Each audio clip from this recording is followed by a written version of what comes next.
for every car owner. Throughout the world, scientists are constantly striving to develop new products that will cut down work, make our lives easier and more pleasant. Recently came great news from the famous Johnson's Wax Laboratories, home of Johnson's self-polishing glow coat. Another new labor-saving product has been perfected, a double-action cleaner and polish for automobiles. Its name is Carnu, C-A-R-N-U. Carnu does two things at once, quickly cleans and at the same time polishes your car in one easy operation. Now think what this means to you. It means that now you can give your car a beautiful glossy wax luster in less time than you used to spend on the cleaning process alone. Carnu is a remarkable liquid which quickly dries to a white powder. Wipe off the powder, and off comes the old fogginess and stain as if by magic. No hard rubbing, no danger of harm to the finish. Now stand back and take a look at the dazzling showroom polish. Your family won't believe their eyes when they see the bright, sparkling wax sheen. You can buy Johnson's Carnu at filling stations, auto supply stores, and at your regular wax dealers. Get a can right away. Let Carnu do a double job. Let it clean and wax polish your car with one simple application. And then you'll join thousands of proud car owners who enthusiastically say, your car looks like new when you use Carnu.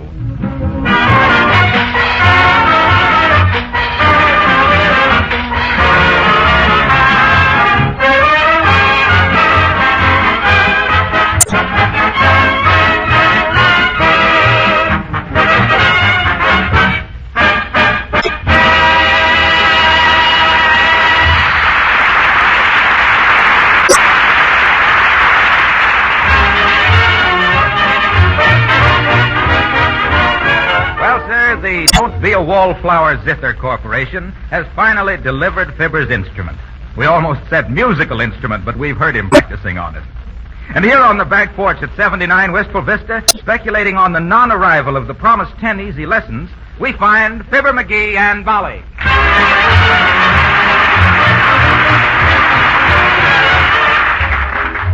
I wonder what happened to them 10 lessons they were going to send with this thing.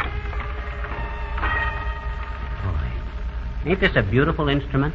I like a piano better. Well, piano's all right, but it's a little hard to manage in a canoe. Say, why don't you play something, McGee? Try the Three Little Fishies. Oh, I can't. I don't know how to play boom, boom, dim, datum, wadum on a zither. You know what my favorite song would be on that hangnail harpsichord? No, what? I Get Along Without You Very Well. Say, how about Little Sirocco? Oh, that's a cute number. But that sounds good. Little Sirocco, how do you do? Hello. McGee. What's the matter? Look at your garden. Huh? The neighbor's chickens are in there again. What? Why, those two-legged beat bandits? I'll show them. Here, hold this zither. Get out of there, you dead rabbits.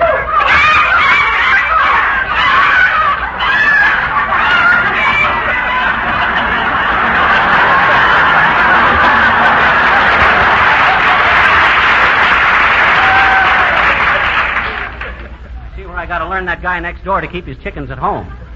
You mean teach him? Sure. I'll teach him to learn them chickens whose garden this is. Oh, calm yourself, McGee. Okay, hand me my zither. You know what I'm going to do, Molly? I'm going to write my own music. I can knock out some of them tricky modern things. Got one in mind already. I'm going to call it, I Wrote You a Love Letter in Invisible Ink because I Can't See You for Dust.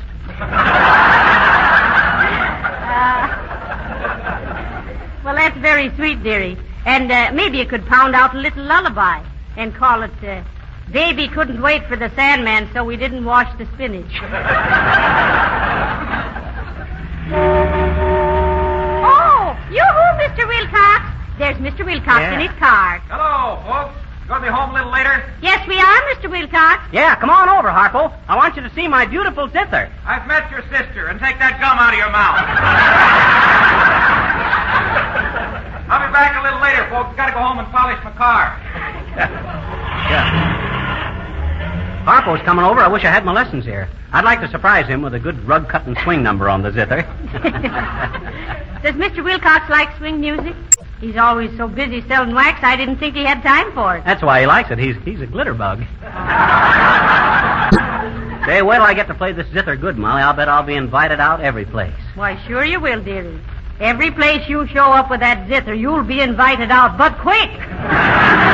Oh, yeah? Well, get a load of this tone quality. Ain't that heavenly? Heavenly. You've got your directions mixed.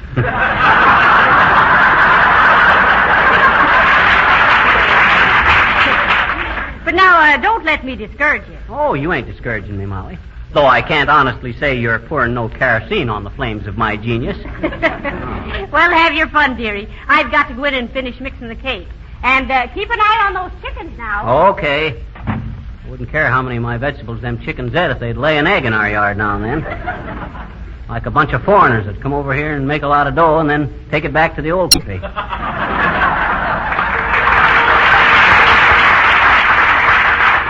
Little Sir Echo, how do you do? Hello. Oh,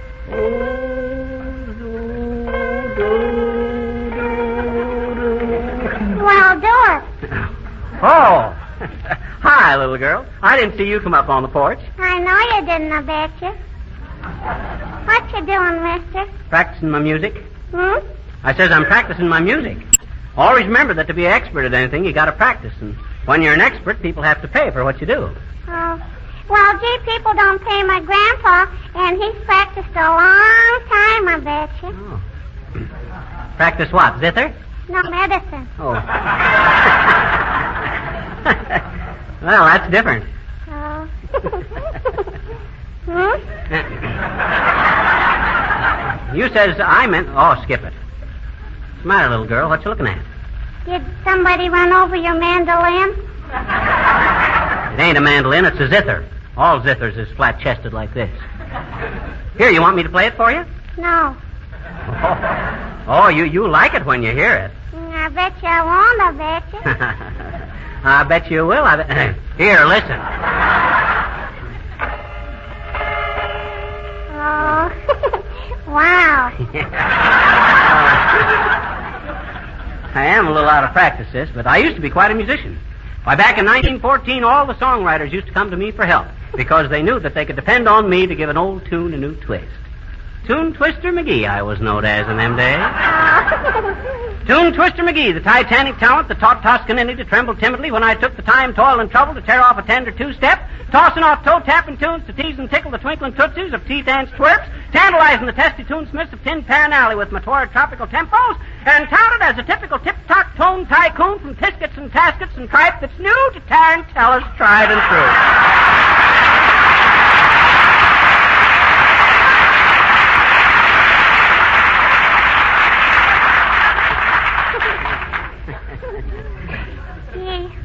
Are you the old windbag? Yeah. I bet you I've heard you say stuff like that on the radio, I bet you. Oh, you have, huh?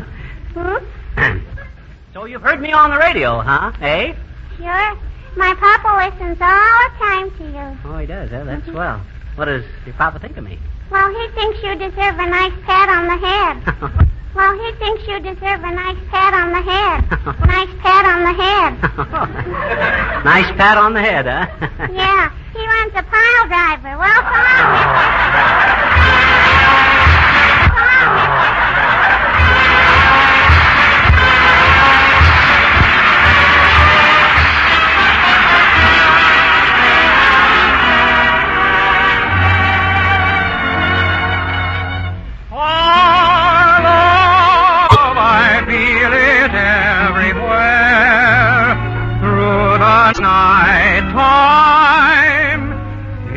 The magic of the breeze. Our love is like an evening prayer. I can hear it in every whisper of the trees. And so you're always near to me,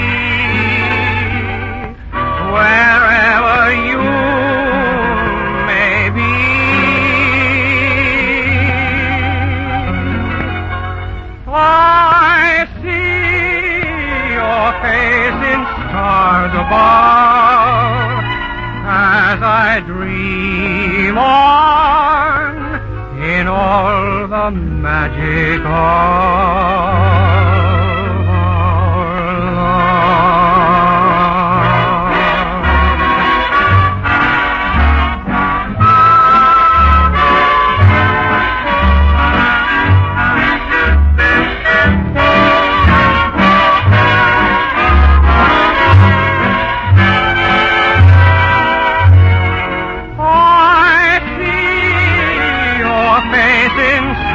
above as I dream on in all the magic of our love.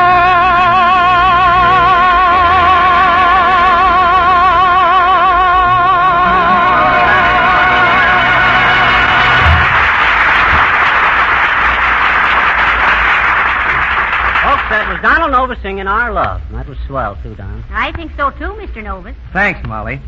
I see Fibber finally got his zither. Yeah. He's got an artistic soul, Mr. Novus. He wants to express himself. He'll get a lot of support in that idea. You crate him up and I'll pay the express. Well, I'll see you later, folks. What is this, Molly? Can't a guy have a hobby without being a social outcast? Why, certainly, but why didn't you take up something constructive? Such as which? Well, piling matches up on beer bottles. Piling matches up on beer bottles. Piling matches up on beer bottles. Piling matches up on beer bottles. Or balancing a straw on your nose or something really useful. What's more useful than a knowledge of music? Why, listen to this. Little Sir Echo, how do you do? Hello. Hello there, Johnny. Good day, daughter. You want to buy some soap? I only got to sell 72 more bars today, and I'll win a magic lantern. No, thank you, little Sir Echo. I guess not. Hey? She said no, we don't want any soap. Besides, you want to be careful of them magic lanterns. They're kind of dangerous. Why are they, dearie? Well, I had one once, but the only slide I had for it was a view of Niagara Falls, and I threw that on the wall so often the plaster all come off.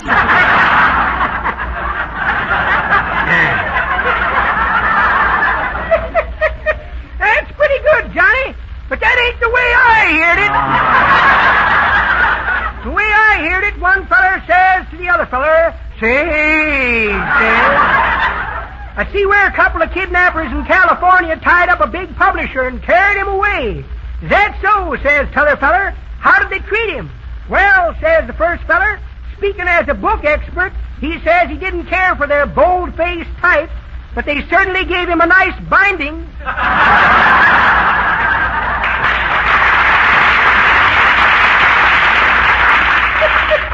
Well, it's just as well he didn't take any soap, kids. It ain't much good. Shaved with it this morning, and it dissolved 2 razor blades.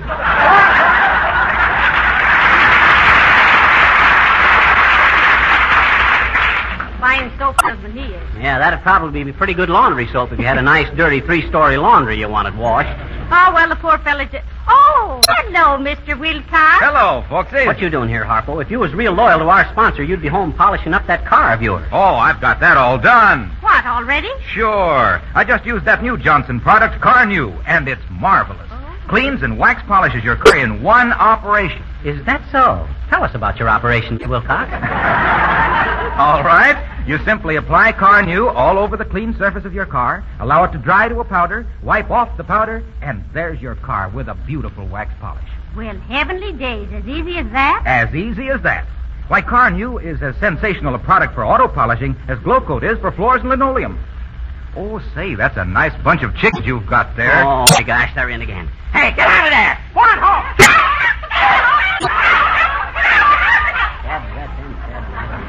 Oh, those chickens belong next door, eh? And they're very crafty, too, Mr. Wilcox. They have to plot to come over here and get fed so they can go back home and plot a hatch. Well, it'd sure be a shame to ruin that beautiful garden. I'm afraid I stepped in it coming through the yard. You mind if I use your foot scraper? Hey, lay off of that. That ain't a foot scraper. That's my zither. Well, pick it up off the floor, dearie. Well, you can't expect me to chase chickens with a zither under my arm, can you? No, you never will get them out if they see a musical instrument like that. Chickens love corn. Well, so long, folks. Chickens love corn. Well, what up? I hear the only vegetable Harpo will eat is wax beans. Little Sir Echo, how do you do? Hello. Hey, Molly. What comes after hello? How are you? Fine, thanks. How's it? No, that ain't what I meant. Oh, dear, look, McGee, here comes Mrs. Uppington. Look at the way she holds her nose up in the air. She'd be a good judge of the air races. Oh, how do you do, Mrs. Uppington? Oh, how do you do, Mrs. McGee? And Mr. McGee? Hi, Uppy. I just stopped in to protest in a quiet sort of way, you know, about the noise in this neighborhood. Why, that poultry and that horrible jangling.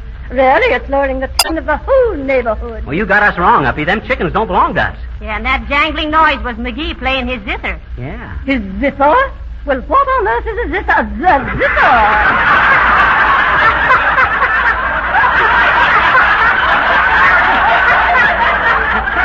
Why, this is the zither up here. We do all right, accidentally. And believe me, you get some wonderful music out of a little dingus like this. Yes, indeed. In fact, I think they got all the music out of this one before they sent it to McGee. Oh, my, really? Plebeian-looking instrument, isn't it? How does one hold it? Like a cat, Mrs. Uppington. Like a cat. It sits on your lap, and when you stroke it, it makes funny noises. Oh, well, at least I am relieved to know that those are not your chickens. Oh, my, such noisy creatures. Well, even a chicken is entitled to a voice in its own affairs, Uppy. And it's something to crow about when you can have a blessed event every day in the year.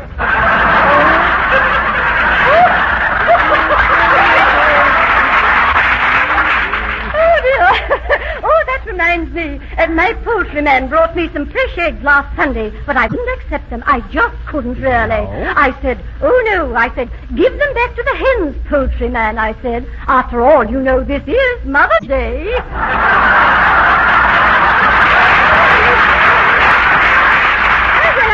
I'm so sorry if I've upset you all. Goodbye.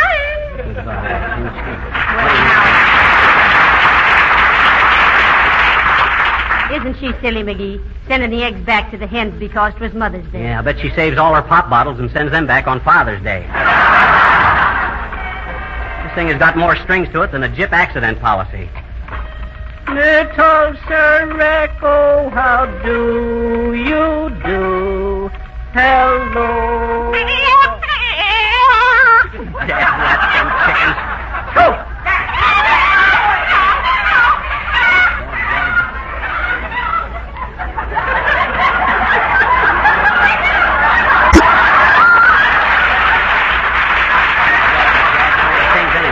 I'm tired playing tag with them squawking egg factories, Molly. I'm going next door and tell that guy off. Well, now, be diplomatic, dearie. Remember, it's easier to get good vegetables than it is good neighbors. Well. And besides, the chickens don't know what they're doing. Well, they may be dumb clucks at home, but they certainly know their vegetables over here. Here, take the zither, Molly. Take the cue, Billy.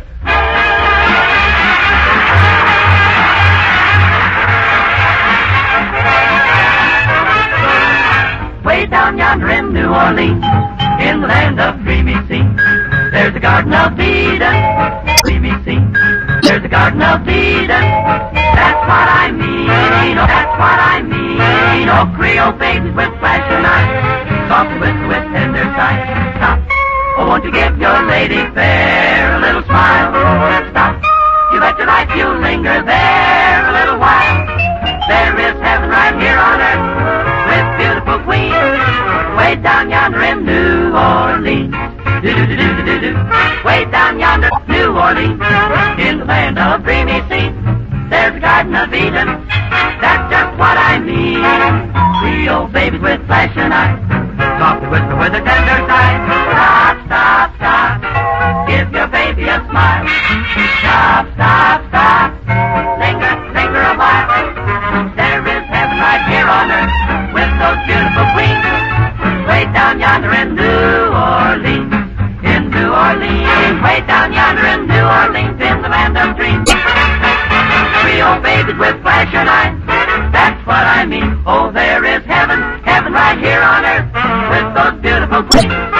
Way down yonder, down in New Orleans. Down south in the land of dreams. Down south in New Orleans. Way down yonder in New Orleans.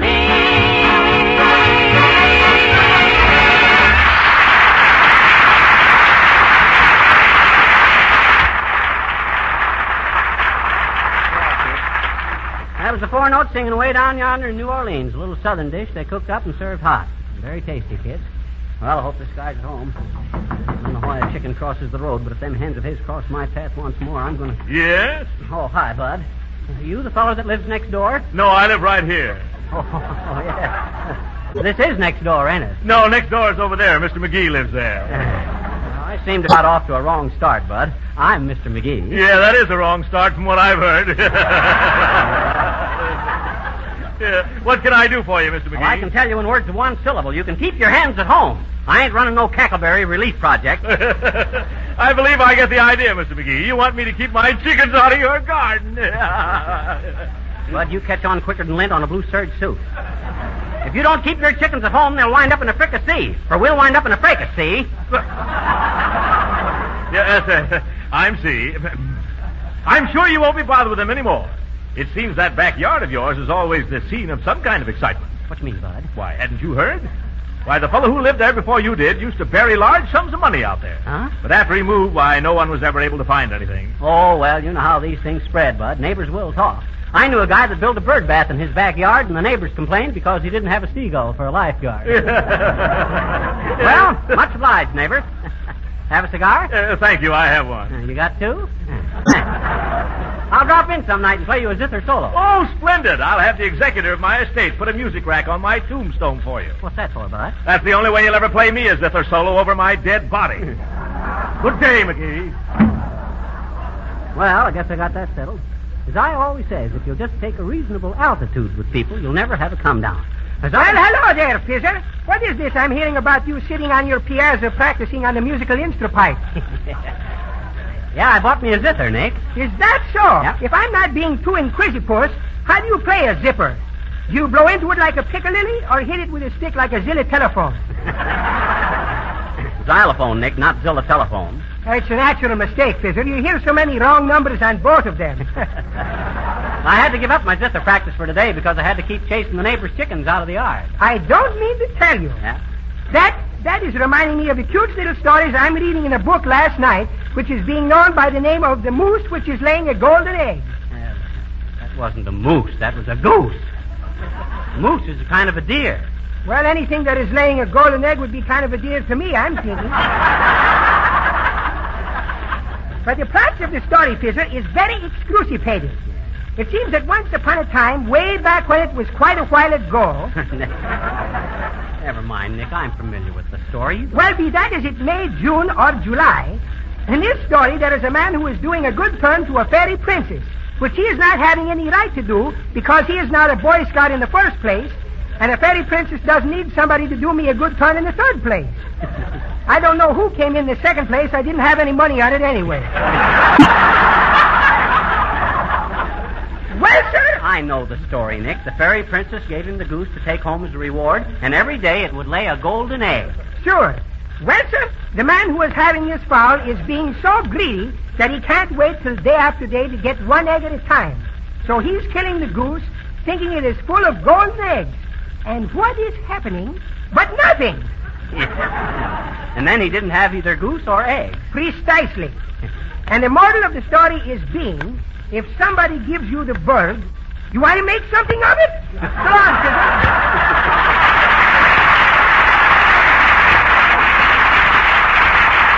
One of that guy's main foibles is feeble fables. Well, now maybe I can get back to my zip practice. I hope little Sir Echo ain't been lonesome for me while I've been gone. Oh, you back, McGee? Yeah, say, that's the kind of a nice guy next door. Told me an interesting thing about our backyard. Well, between him and his chickens, they certainly dig up the dirt, don't they? What did he tell you, dearie? He says some old guy used to live in this house, used to bury money out in the backyard. Heavenly days, money? Yeah, but they've tried looking for it, and nobody ever found nothing. The guy was, he's probably just digging fish worms. What's the matter, Molly? McGee, have you noticed that those chickens were all scratching away at one certain spot in the garden? Sure, but that don't mean nothing. Chickens always dig where the dirt's loose. Well, why is the dirt loose, McGee? Somebody's been digging there before. Say, maybe you have something there, Molly. Well, it's worth a try. Hot dog, wouldn't it be wonderful if we found... Why, the guy might have buried him in it. Hand me that shovel, Molly. I'm going out and look. Here you are, McGee. I'll be back in a minute, Molly, and let you know. Oh, heavenly days. McGee, what'd you do? I tripped on my zither. Look at it. It's ruined. Well, I'm sorry, dearie, but after all, there may be enough money buried out there to buy you 1,000 zithers. Heaven forbid. I almost forgot that. Where were them chickens scratching, Molly? Right here? Over a little to the left. That's it. Right there. Now get busy, McGee. Okay, here she goes. Hot dog. I struck something. Well, don't stand there trembling. Dig it out. I am. It ain't very, very deep. There it is. Oh, it's a wooden box. Oh, McGee, I'm so excited. Is it heavy? Oh, it must be paper money. Let me open it. Oh, what is it, Molly? What is it? Heavenly days, McGee. It's a moldy old chart. Hot dog, a chart. Buried treasure? No. Huh? How to play the zither in 10 easy lessons.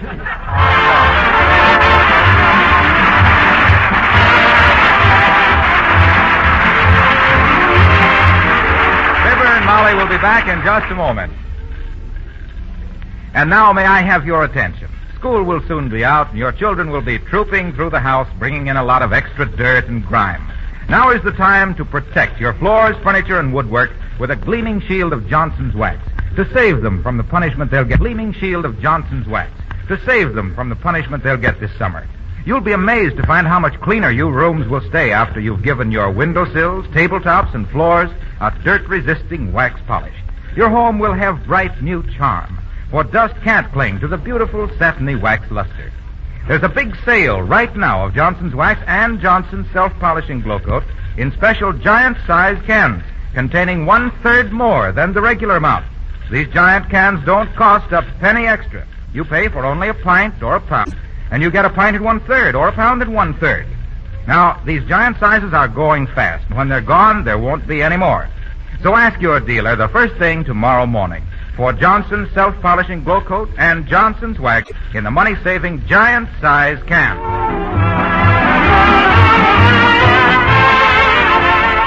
know, Molly, I'm just sick about busting my zither, Molly. Well, I am too, dearie, but I was getting a little tired of hearing you tunk away at it. What do you mean, tunk? A zither don't tunk. Well, what does it do? Well, confidentially, it tinks. Good night. Good night, all.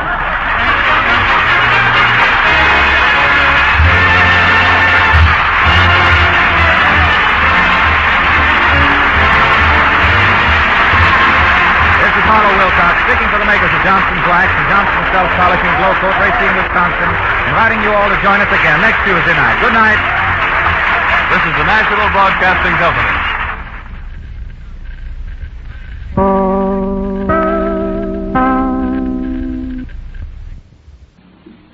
Frontier Fighters.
Frontier Fighters.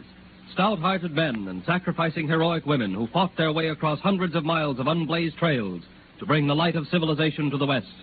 Among the many valiant pioneers who have entered the Valhalla of the Great, we must place the life and accomplishments of Stephen Fuller Austin, the father of Texas. The man who had the first vision of colonizing Texas was Moses Austin, Stephen's father. But on the eve of becoming the leader of the first party of pioneers, shortly after his return from Texas, he was stricken with pneumonia. As he lay on his bed, he made his wife promise, "Do you hear, good wife? The name Austin will live only because of my divine mission in Texas. Call Stephen home. Tell him it is my last wish, that he take unto himself my mantle of leadership." Moses, you should be quiet, the doctor. Oh, Dr. Van Hazel's a young fool to think he can hoodwink me into believing I'm not going to die. Oh. Sooner, perhaps, than I thought, because of his mania for blistering and bleeding his patients. But no matter. Call Stephen home. Tell him God in his wisdom has seen it best that I do not accomplish the plans I have formed for my nation and my family. But in laying down my life, I do so with the knowledge that all will yet be well. Tell my boy to be wise and good and patient. Tell him his father loved him. Tell him to be a leader in the wilderness.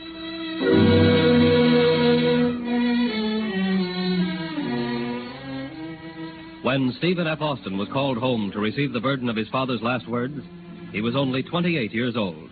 But he immediately dedicated his life to this tremendous undertaking, colonization of this promised land. The first step was the long, arduous journey to Texas to receive from Governor Martinez at San Antonio permission to colonize. Said the easygoing Mexican Excellency, "I recognize you as your father's heir, Senor Austin, and I grant you permission to establish a colony, explore lands on the River Colorado, sound the river to its mouth, introduce provisions, tools, and farming implements duty-free through the port of San Bernard." Your Excellency is very kind. In return, I shall vouch for the good character of the immigrants, admit none without letters of recommendation from their previous places of residence. Very excellent, Senor. And until the government can organize the local administration, all immigrants must be governed and be subordinate to you. We need more people in this country. Of course, as your father became a citizen of Mexico, so must you. And the immigrants will take an oath of allegiance to our government. So it shall be, Your Excellency. And you have my promise none will violate this trust. Bueno. Before we sign the paper, a little vino. Gracias, senor. To, shall we say, our good friend Stephen F. Austin, who, in his youthful enthusiasm, has great hopes of making the desert bloom. Amen to that, God willing.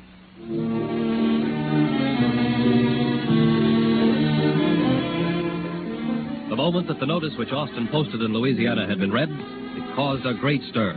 Speculation ran rife. Suddenly the cry of immigration was in the air.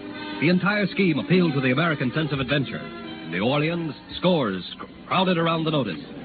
Well, it looks all right to me. It looks like that young Austin's got a good thing there for us. Well, you married men ain't going tracing off nowhere unless your wife says amen to it. By thunder, she's right. And a plucky little woman she is to speak her mind. I hope we'll be neighbors, ma'am, in that new land of Texas.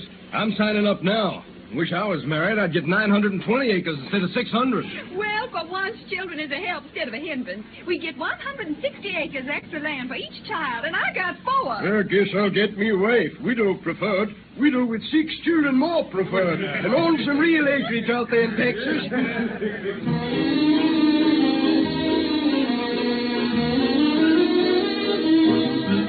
By March 3rd, 1822, there were 50 Americans on the River Brazos and 100 on the River Colorado. They immediately began to build cabins and plant corn. Summer came early to Texas, and with it, a severe drought. The steamer Lively, which Austin bought for $600, was lost in a gale off Galveston.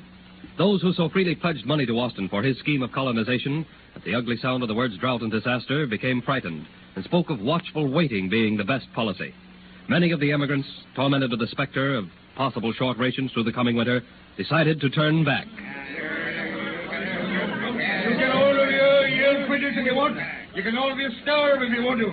Your wives and your babies can starve too. I'm going back to the valley of Mississippi. I know food's going to be scarce, but I ain't backing down. Seth ain't no fool. You're all bamboozled by this Steve Austin. You think he's a god because he's got a pleasing voice and a nice, sweet smile. If you want to quit, quit, but don't you say nothing again, officer. Look, friends, don't fight over me. Every man and woman has the right to choose for themselves. Things look pretty black just now, and it looks like for the next few years we're all going to reap a rich reward of hardship, perhaps real suffering. But the weak, because of their martyrdom, will become strong, and their children will be known as pioneers. Friends, I wish I could see a prosperous, easy today for all of you, as readily as I can see the future greatness of Texas. But I have a little faith, and I know you have a little faith.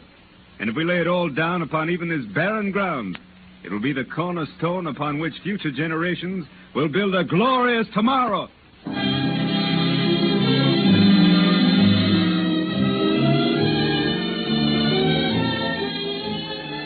At the very moment when his first colonists were torn by strife and dissension, Stephen Austin withheld from them the last straw which would have broken the faith of even his most ardent supporters. Mexico City suddenly decided that Governor Martinez had exceeded his authority in giving Austin the right to distribute lands, appoint judges, or in any sense make decisions. Austin left the affairs of the colonists in the hands of a few trusted friends and set out for Mexico City with Dr. Robert Andrews and a man named Waters. He thought the entire matter could be cleared up in 10 or 12 days. Appearing before Congress then assembled, he presented his plea. An authority originally granted by Governor Martinez, we will explore the coast of Texas, present to the government a map and description of the bays and channels, organize, arm, and equip settlers, and hold them at all times ready to march against Indians or other enemies of the province. Well, Austin, how does the situation look? Excellent, Dr. Andrews. We should have my bill approved and be out of the capital in not more than 12 days. If that happens, Austin, I would say that you had accomplished a miracle. When did they say the bill would be read? Tomorrow, of course. Tomorrow means mañana. Mañana is anywhere between 24 hours, 24 days, or 24 months from now.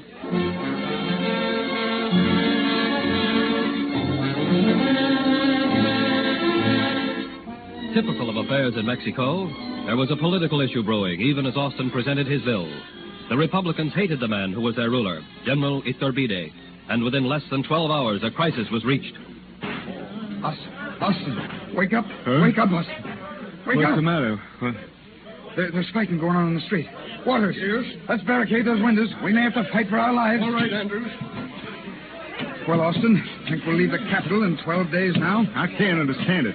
When I appeared before Congress yesterday, there was no sign of a revolution. Well, judging by the number of soldiers crying long live Iturbide, looks like we'll have an emperor by morning. Andrews, don't say that. What future will American colonists have under an emperor? By the time we get out of this city, if we're still alive, will there be any American colonists left in Texas to worry about an emperor?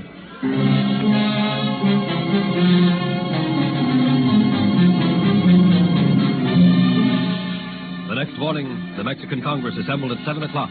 The mob filled the halls. The soldiers shouted for an emperor, and before many hours of deliberation had passed, a general had resigned, and an emperor took his place. Iturbide became Augustine I. 3 days later, Austin was presented to the emperor. I beg your majesty to accept my services and my loyalty. You have a memorial, a bill before the Congress to be given powers of colonization in Texas. So have Diego Barry, I find, and Tajo Ortiz and Felipe Riley. They wish 6,000 leagues of land in which to settle 10,000 Irish and Canary Island families. This is all news to me, Your Majesty. However, your bill will be given consideration. Your Majesty has my best thanks. Your bill will be given consideration in due time.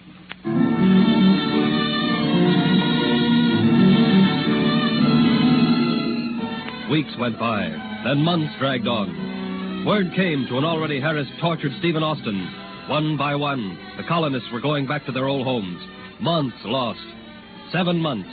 The bill was modified. It was read again. It was defended on one side and disputed on the other. Austin wrote one frantic letter after another to Texas. Be brave. Have faith. Be loyal to the ideal. I am fighting for your rights. Then the horrible words reached the ears of the people of Mexico that Augustine wished to abolish a constitutional monarchy and make himself absolute. Congress was again in an uproar, and the bill put aside. Almost a year to the day that Austin arrived in Mexico City, the emperor abdicated. Once more, the Americano pressed Congress for immediate action, and this time he got it. Arriving in Texas, he picked up the threads of his dream of colonization. Stephen Austin, I've come to one conclusion. You're a brave man. You mean to start all over again? Andrews, if I didn't, I'd admit to myself I'm a failure, and I can't do that. Tomorrow the work begins. Bills will be posted everywhere in the United States. In the spring, I'll have the land surveyed, lots laid out, town sites planned. This time it will go through. And so your father's dream will come to pass. Yes. His dream for me was to be a leader in the wilderness. But now I'll lead these people who believe in Texas out of the wilderness and, God willing, into the promised land.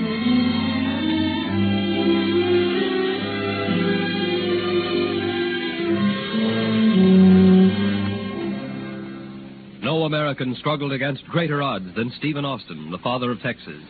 And by his example, other Americans laid cornerstones upon his faith.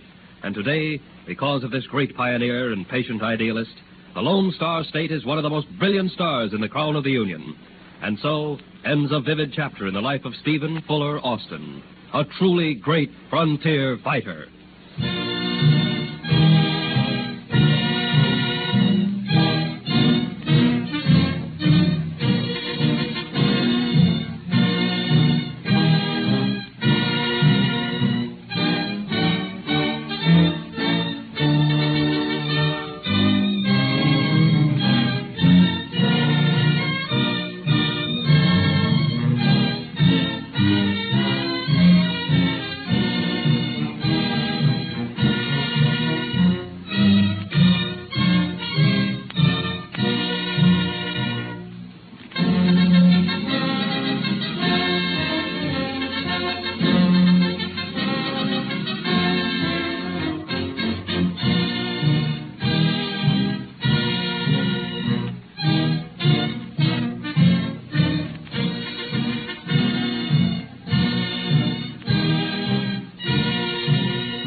The Johnson Wax Program.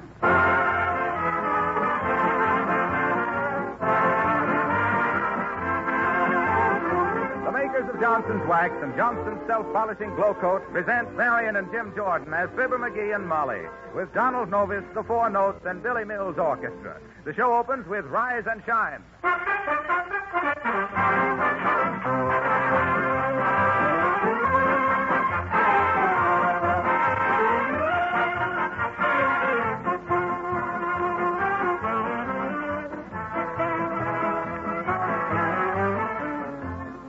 Every few years, a new labor-saving product is introduced on the market. The washing machine, the vacuum cleaner, soap chips, ready-mixed flours, and then Glow Coat, the labor-saving, no-rubbing polish for floors. Now the makers of Johnson's Wax announce a new labor-saving product that has been badly needed. A polish for automobiles that does a double job. Its name is Johnson's Car-New, spelled C-A-R-N-U. Johnson's Car-New does two things at once. Both cleans and wax polishes your car in one simple, easy operation. Doesn't that sound like an improvement over the old-fashioned cleaning and waxing job? Well, it certainly is, because Johnson's Car-New saves you both time and hard work. This new double-duty polish is a liquid that goes on quickly, dries to a powder, and comes off quickly, leaving your car with a lustrous wax sheen. Surely it's worth an hour of your time to give your family the thrill of having a new-looking car to ride in. So get a can of Johnson's Car-New today at your filling station, garage, auto supply store, or your regular wax dealer. Do the double job of cleaning and waxing in one easy operation. And you'll say, with thousands of other car owners, your car looks like new when you use Car-New.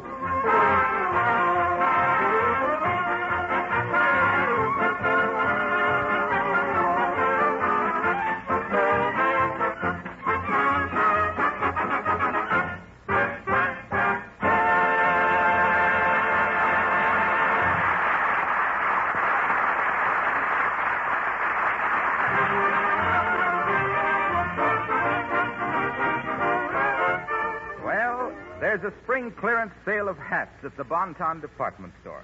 So Molly has left Fibber to finish his breakfast alone. And here in the living room at 79 Wistful Vista, with the morning paper in his left hand and a saucer of coffee in his right, we find the, quote, master, unquote, of 79 Wistful Vista, Fibber McGee.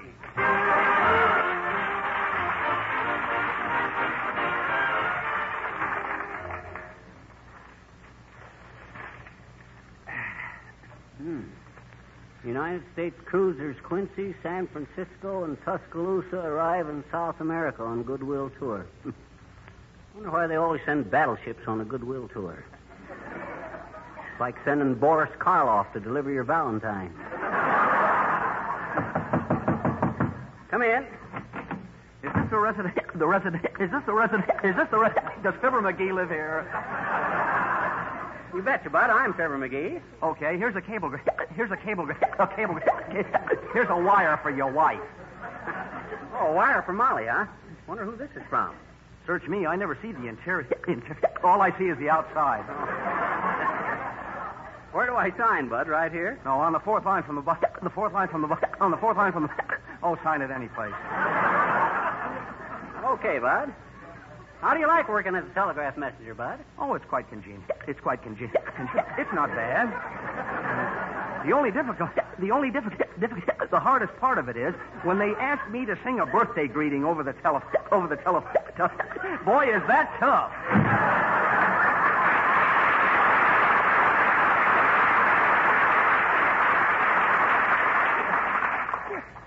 That guy ought to be good at singing sentimental messages over the phone. He's got a nice catch in his throat.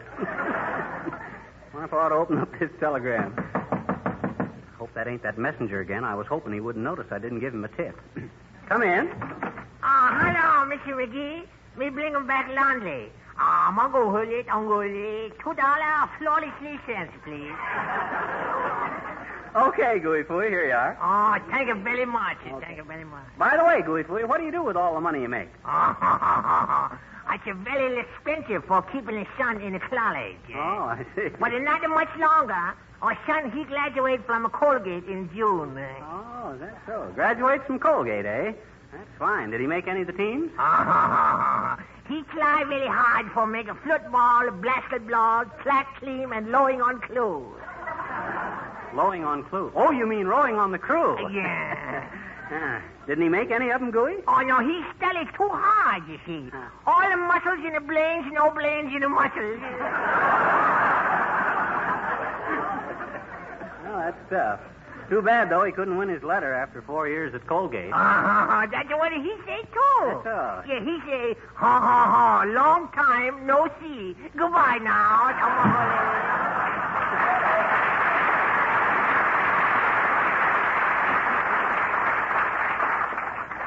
Takes a guy with a happy faculty of winning football games to make the faculty happy. Don't you get it, Molly? I said... Oh, she ain't here, is she?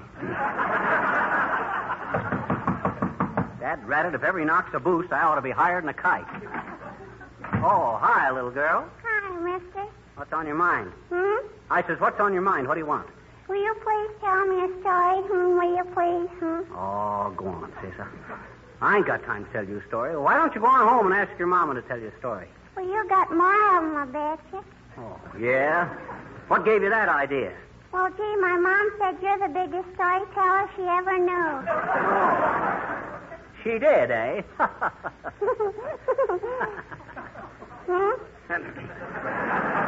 I says, she don't... All right, I'll tell you a story. Once upon a time, there was 3 bears. I bet you've heard that one, I bet. Oh, you have, eh? Well, you just wait till I get to the part where Goldilocks comes in. That's the love interest. Bear meets girl. Once upon a time, there were 3 bears, and their names was Winkin', Blinkin', and Nod. That's that old Hollywood stuff, I bet you. That rat, quit interrupting me, will you? What's Winkin' and Blinkin' and Nod got to do with Hollywood anyhow? Well, I asked my papa who Winkin', Blinkin', and Nod were, and he said it was 2 producers and a yes man.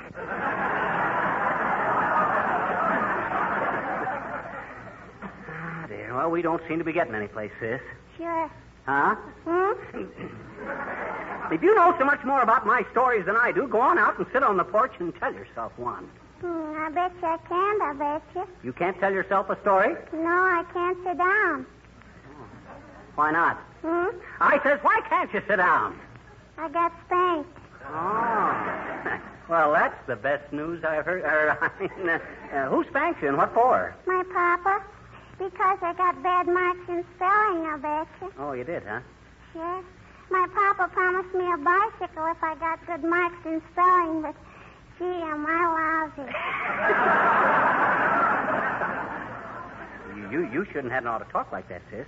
Besides, if your papa promised you a bicycle, you should have studied harder. I couldn't. I've been too busy. Busy doing what? Learning to ride a bicycle. What's wrong, mister?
Singing The Way You Look Tonight. And Don, the way you sung tonight was swell. Oh, it certainly was, Mr. Novus.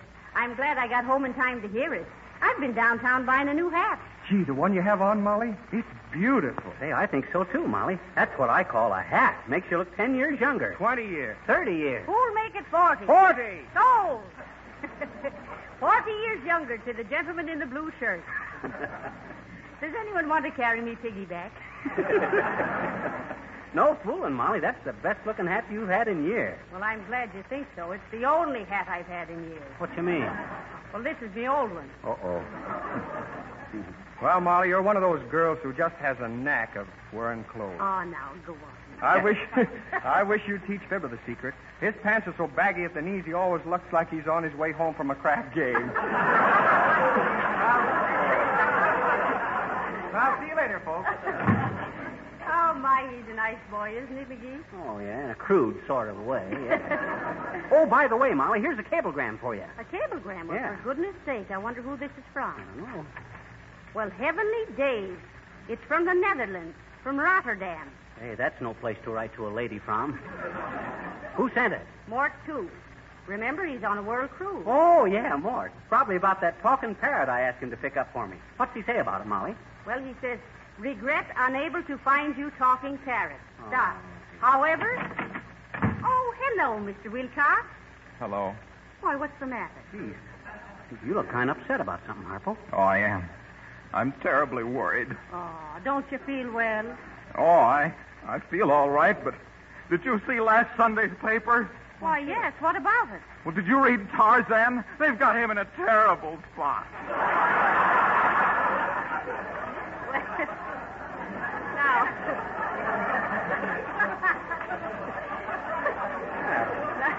Don't take it to heart, Mr. Wilcox. He'll come out all right. Yeah, don't get yourself in a lather. You don't have to worry about Tarzan. Well, it's the same. I can hardly wait until next Sunday. Is that all that's worrying you, Harpo? No. I'm afraid the Johnson Wax people aren't going to need me much longer. Oh, what on earth gave you that idea? Well, gee. It certainly is discouraging when I walk up to a car owner and I say, "Brother, have you heard about Car New, that wonderful new auto polish that the Johnson Company's just introduced?" And that's as far as I get. Oh. You mean they don't want to hear about it? That's just it. Everybody has heard about it. They say, yes, it's marvelous. We just apply it over the clean surface of our car and let it dry and wipe it off. And with hardly any effort, our old jalopy looks just like it came off the sales room floor. So can you blame me for worrying? Gee, with everybody that uses Car New turning out to be a salesman for it, where does that leave me? Oh, wait a minute. Don't be so jittery, Harpo. Calm down. Why, sure. What would Tarzan do in a case like this? He wouldn't give up. No, of course not. He'd just climb up in a tree and beat on his chest and defy the world. Sure. By George, you're right. I won't give up. No. I'll find somebody that hasn't heard about Car New. Betcha.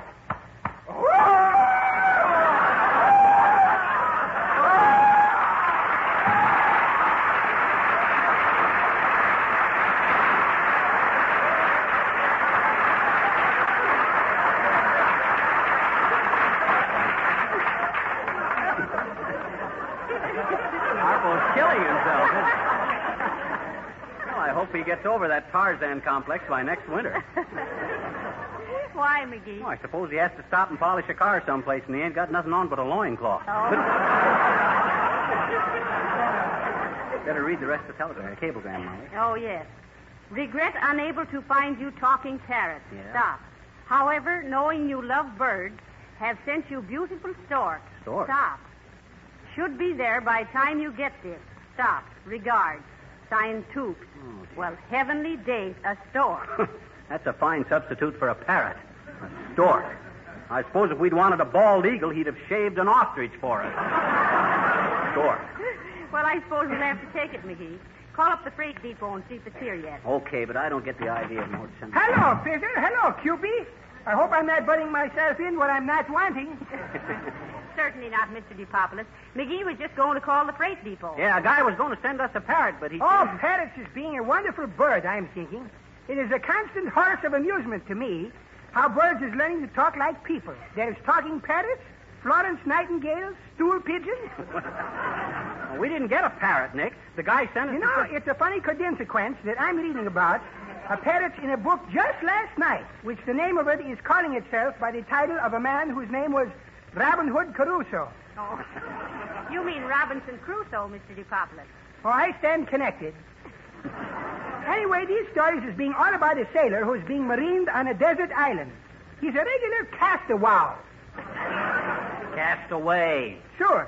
Well, sir, this Robinson Crusoe stuff is having almost hardly nothing to do with anything except this parrot and a cannonball, which he is life-saving from some other cannonballs, who was inviting him for lunch, and he was going to be the lunch. Oh, not cannonballs, Mr. DePopulis. Cannibals. Oh, what is the difference? They're both a sort of going to be monkeying with, I'm thinking. Anyway, Robin Hood is naming the savages My Man Godfrey. His man Friday. All right, but send him back Saturday because I haven't finished the book. Anyway, these parrots, which is being kind of a chicken in Technicolor, is able to hold very intelligent conversations, which is just going to prove that parrots is different from people like you, Fizzer, because they're laying an egg before they're learning to talk.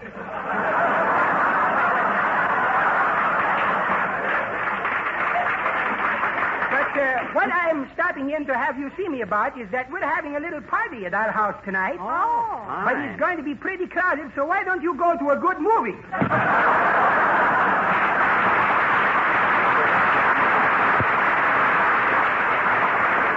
Molly, do you believe in the hereafter? Why, certainly. Well, hereafter, when that guy comes over, don't open the door.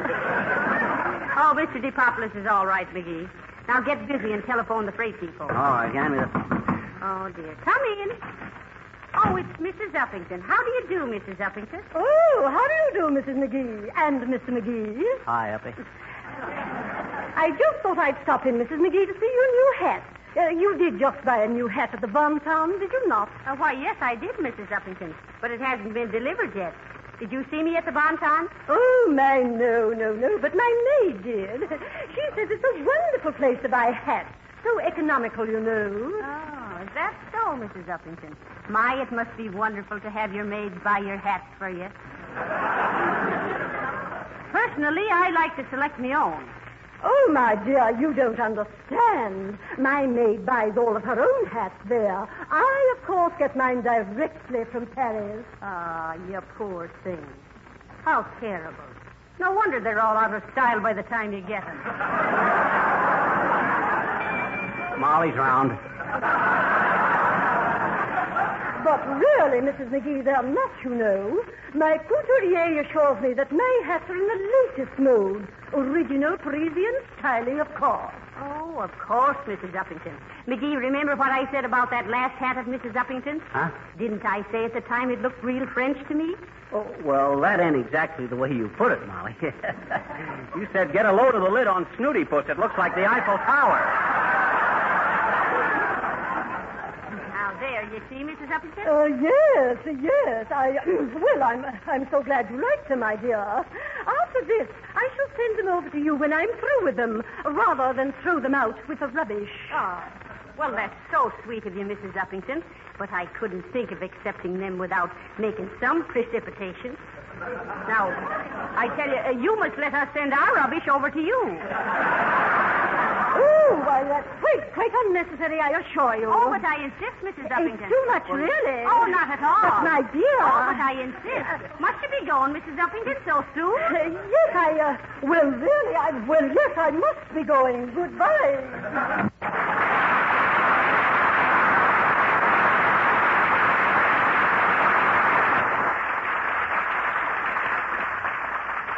Footwork, Molly. You and Uppington make the Golden Gloves look like a pair of lead mittens. Well, hand me the phone, Molly. I'll call and see if that long-legged Yankee clipper has arrived yet. Hello, operator. Connect me with the freight depot. Oh, is that you, Mert?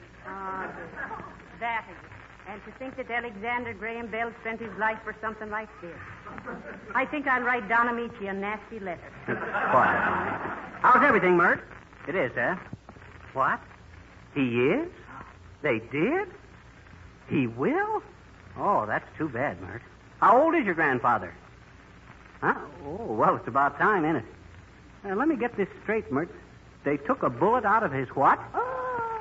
Is that so? Oh, heavenly days. Did Mert's grandfather get shot? Yeah. Where? Gettysburg. Yeah. Say, Mert, connect me with the railroad freight office, will you? Oh, hello, freight office? You got a stork there for Fibber McGee? Huh? Due in on the 224, eh? Gee, it's 2:15 now. Okay, Bud, we'll be right down. Come on, Molly, we got to meet the 224. All right, dearie. Play something, Mr. Mills.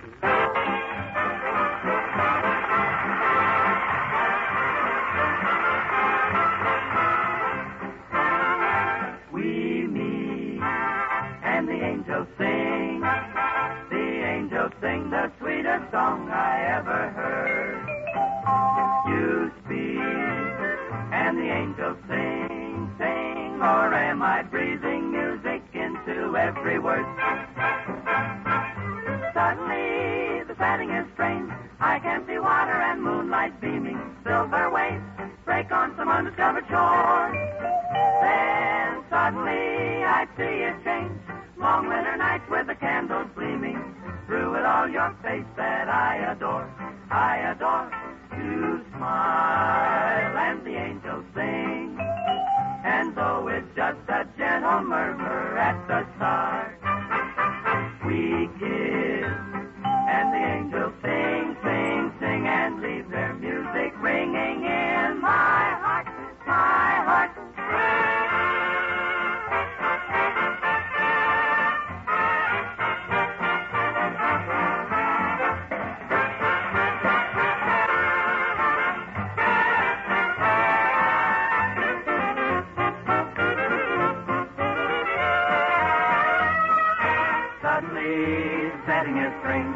Mackenzie water and moonlight beaming, silver waves break on some undiscovered shore, shore, shore, shore.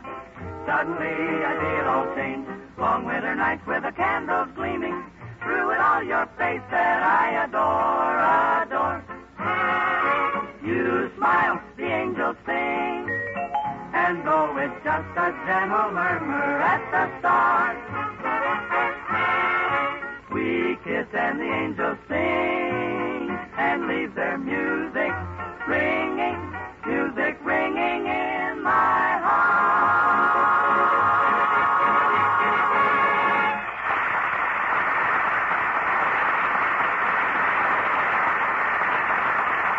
That was the 4 notes, singing and the angels sing, accompanied by Billy Mills and his pearly gates. Now, you ready, Molly? All set, McGee. Is there enough gas in the car? Oh, plenty. I put 2 gallons in Sunday. You wait till I see that more toops. Hi there, Suet Face. Oh, hi, Boomer. Good day, Mrs. McGee. I have a little punch board here. Thought you might take a chance on a candid camera. Only 10 cents a punch. Very cheap, too. But to be candid, so is the camera. No, thanks, Boomer. Not today. Oh, go on, McGee. It'd be nice to have a camera. Let's see the punch board, Mr. Boomer. Thank you, my dear. Thank you. Have it right here somewhere. Now, where I put that punch board. Punch board, punch board. All right, come on, Boomer. We're in a hurry. Now, don't get in an uproar, Puzzle Pan. Have it right here somewhere. Now, where I put that punch board. Here's a letter from my son, Horatio Jr., inviting me to attend the commencement exercises. Clever lad, went through reform school in 3.5 years. Extra credits for pocket picking. Ah, what's this? Well, well. A bitter note from the finance company. Disagreeable people, bunch of back receipt drivers. I hear a little mechanical device for holding out aces in a poker game. Ah, yes. Goodbye, Mr. Chips. Hurry up with the punch board, Mr. Boomer. We've got to get down to the railroad station. Just as soon as I put in my upper plate. Let's see. Where did I put that punch board? Here's a photograph of my little sister, bless her heart. Quite a tomboy. Loves to get into slacks and breeches of promise. Small packet of arsenic. Going to play a joke on an old friend of mine. Yes, indeed. This will have him in convulsions. And a check for a short beer. Well, imagine that. No punch board. Wonder what I could have done with it. Well, I'll see you about it later, my dear. Good day, Addlepate. Good day, Mr. Boomer.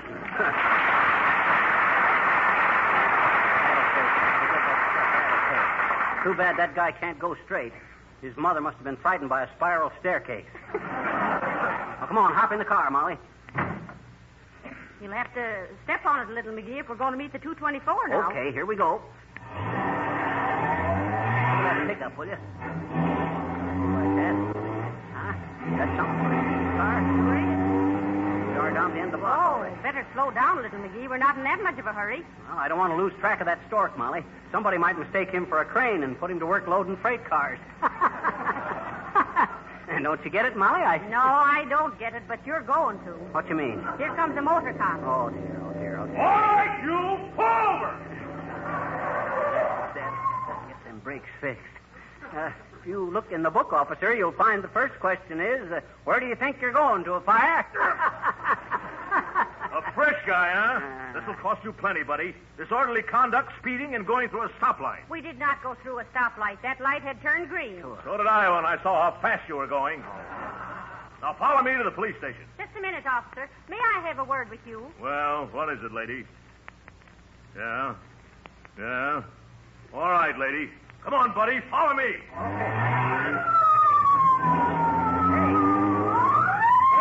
What is this, Molly? This ain't the way to the police station. We're not going to the police station. We're going to the railroad station. What? At 50 miles an hour with an escort? Sure. Hey, what did you tell that cop? Why, I just told him the truth, dearie. I told him we were expecting the stork.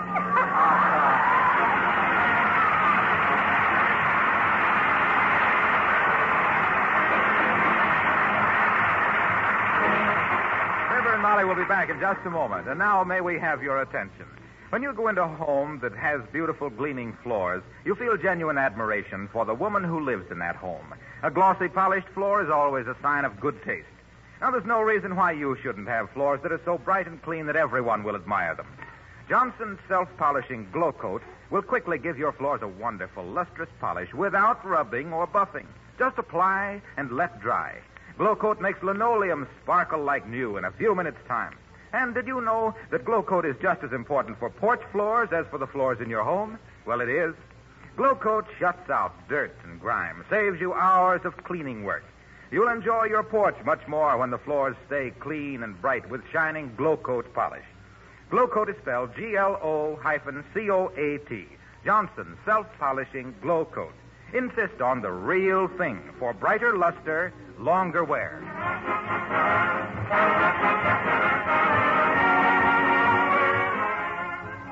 Well, now that we've got a stork, McGee, what on earth are we going to do with it? Well, I'm going to keep it till a week from Thursday and then present it to the Wistful Vista Zoo. Well, why don't you give it to him today? Why wait till a week from Thursday? Oh, I don't know. Just habit, I guess. I always like to get the big bills out of the way by the first of the month. Good night. Good night, all.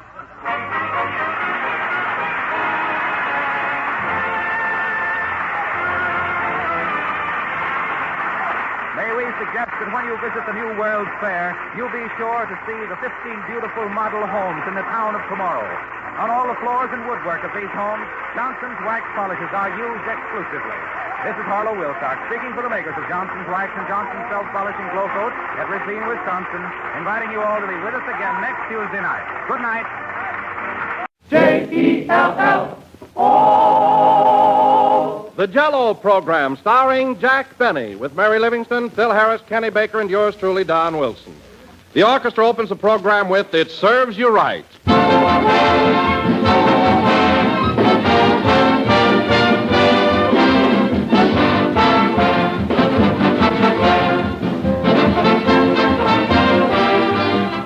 Shakespeare, who thought of everything, once said, "All that glitters is not gold."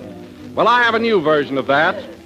All that shimmers is not Jell-O, but you can be absolutely sure of getting the real thing if you look for the name Jell-O on the box before you buy. That is your assurance right there of delicious things to eat. Yes, sir, before you even open the package, you know that here's a grand dessert. For that name, Jell-O is a trademark. It's the property of General Foods. If you ever hear any other gelatin dessert called Jell-O, you'll know that that is incorrect, for there is no other Jell-O. Genuine Jell-O brings you delicious, extra-rich fruit flavors, lovely glowing colors, the most inviting dessert you ever enjoyed. So don't accept any substitutes for the real thing. Insist on genuine Jell-O when you buy. Look for those big red letters on the box. They spell Jell-O, and Jell-O spells a treat.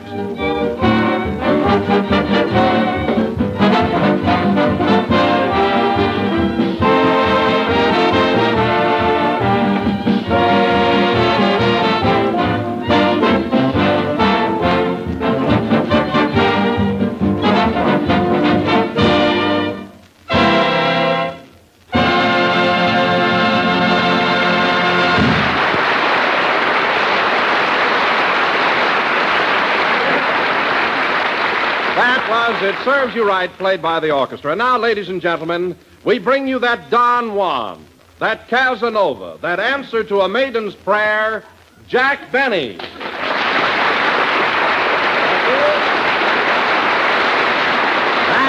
you. Yep. Hello again. This is the Woman's Home Companion talking.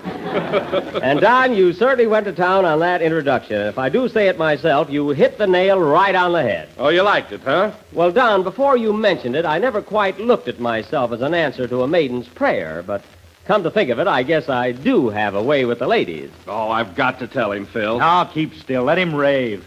Hey, wait a minute. What is this? Well, Jack, if you must know, Phil bet me $1 that if I introduced you as a ladies' man, you'd go for it hook, line, and sinker. Oh, I see. A frame-up, huh? Well, that's one on me. So you're making money on practical jokes now, eh, Phil? Yeah, that's my sideline. Yeah, well, just pull one more on me, and your sideline will be your main occupation.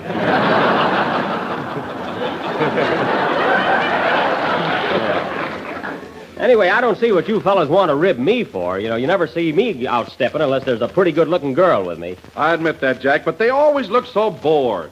Well, certainly they look bored, Don. That's because they're sophisticated. They're blasé. That's what. So your girls are sophisticated, eh? They certainly are. I saw you with one last night, and she had a gold tooth right in front. Well, she's from the Klondike.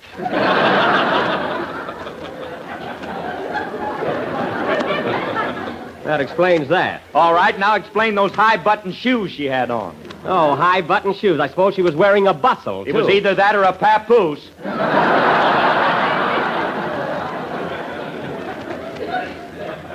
You know, Phil, it's funny, but I just can't seem to scream at you tonight. Maybe I'm not in the mood. Who knows? And let's not discuss my love life any further. We got a long play to do. Oh, hello, Mary. Hello, Jack. Who was that goon I saw you with last night? Goon? Yes, why don't you go out with good-looking girls once in a while like Phil does? Now, wait a minute, Mary. Miss LaRose may not have been the most beautiful girl.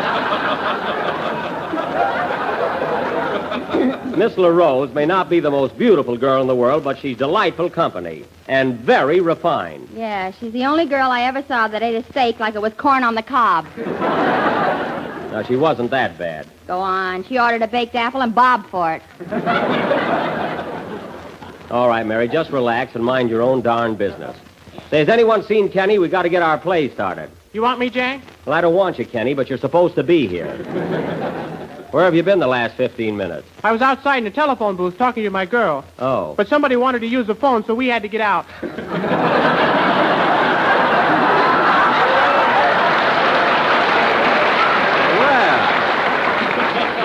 that's a shame.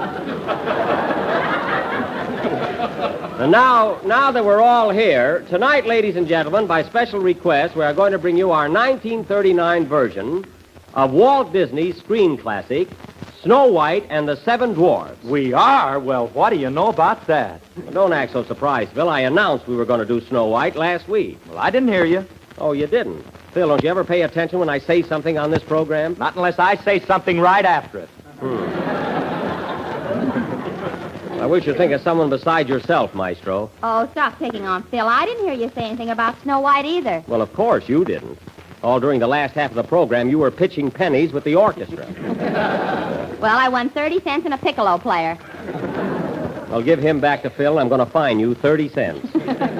Anyway, believe me, fellas, I announced Snow White last week. That's a lot of baloney. Oh, brother. Kenny, I said it, and I said it so everybody could hear me. I guess I must have been worrying about Congress. No doubt, no doubt.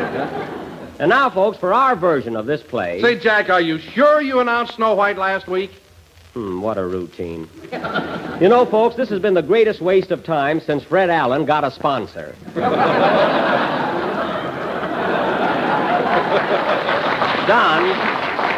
Don, I'm as sure that I mentioned Snow White last Sunday as you are that you said Jell-O has 6 delicious flavors: strawberry, raspberry, cherry, orange, lemon, and lime. Well, that convinces me, and look for the big red letters on the box. I knew that would get you. Now, getting back to our play, Snow White and the Seven Dwarfs, in our version... Hey, Phil, what's a dwarf? My salary with a beard on it.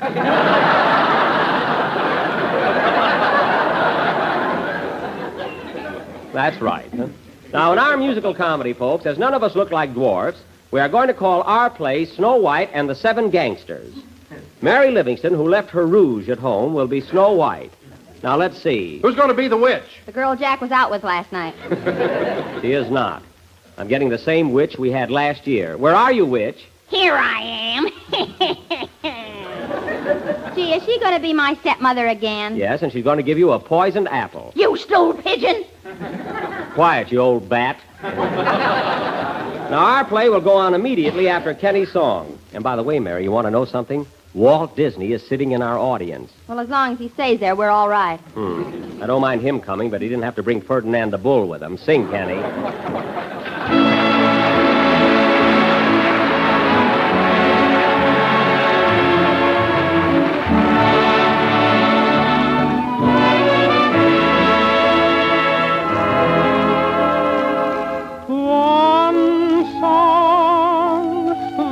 Has possessed me,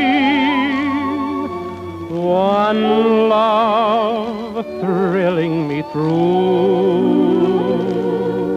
one song my heart keeps singing, of one love only for you.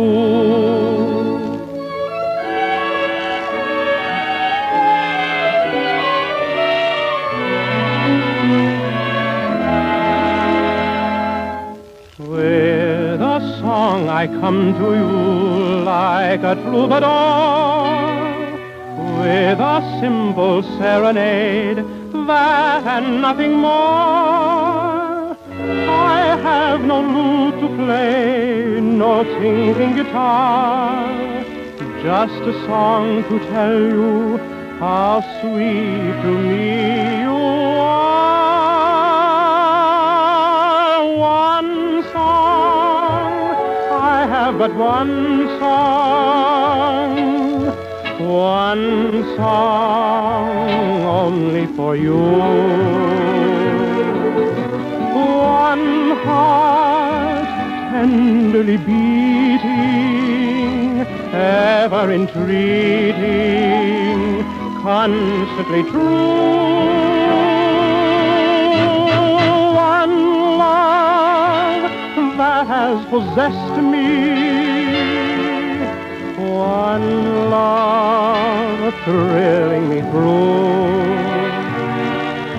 One song my heart keeps singing, of one love only for you. I have but one song for you, my song of love.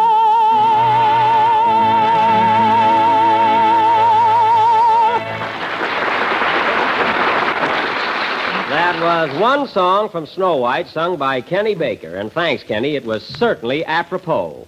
Apropos? Who do you think you're talking to? Kenny, apropos means that your song fits the occasion. Oh. Yeah. You mean like pajamas in bed? That's it, exactly. Yeah. And now, ladies and gentlemen, for our musical comedy, Snow White and the Seven Gangsters, which we will present in 4 acts and 38 scenes. And as a special inducement for tonight only, we are going to give away to each and every listener a genuine solid gold soup knife. A soup knife? What's that for? It's for scraping it off of neckties. Now, here we go. The opening scene is an isolated farmhouse on Long Island, which was the hideout of the notorious Benny Gang. As the curtain rises, Doc Benny is giving his boys a pep talk. Curtain. Music.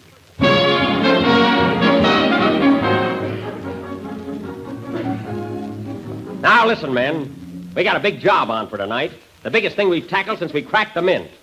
We're going to stick up the 12th National Bank. Do you get that? Yeah. I'll call the roll, see if we're all here. Sleepy. Here, Doc.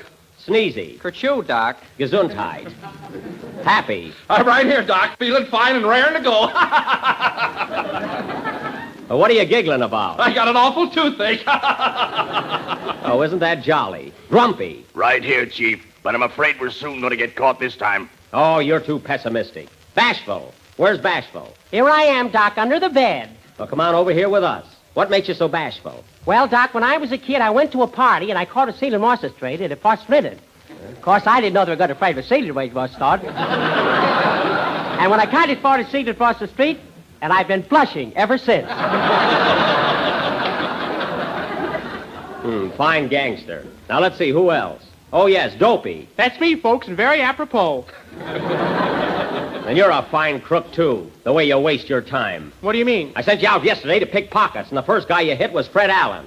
What did you find there? Some chewing tobacco and some chewing gum. Oh. They taste awful together. I shouldn't wonder. And you, Bashful? Yes, Doc. I sent you out for bullets yesterday, and you brought back a bag of jelly beans. Well, the man at the store said they were corner seated it with a boom boom. I don't care what he said. Now listen, fellas. You've been laying down on the job lately, so I want you all to be on your toes tonight. Stay, Doc. What is it, Sleepy? What time are we going to rob the bank? About midnight, and this time don't fall asleep on the burglar alarm. Okay. I'm afraid of that job, Chief. We're sure to get caught. Oh, we are, eh? How do you feel about it, Happy? Grumpy's right. We'll all go to Sing Sing and never come out. Gee, it'll be awful.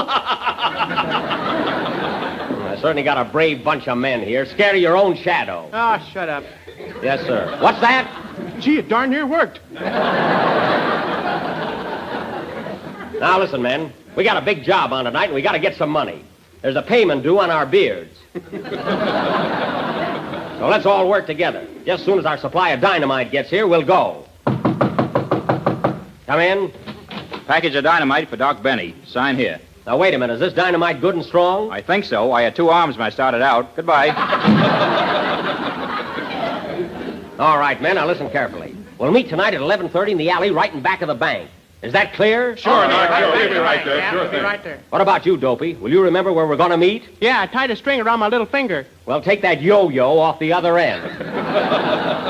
Now, remember, fellas, 11:30 in the alley behind the bank. And then, do you know where we go from there? Where?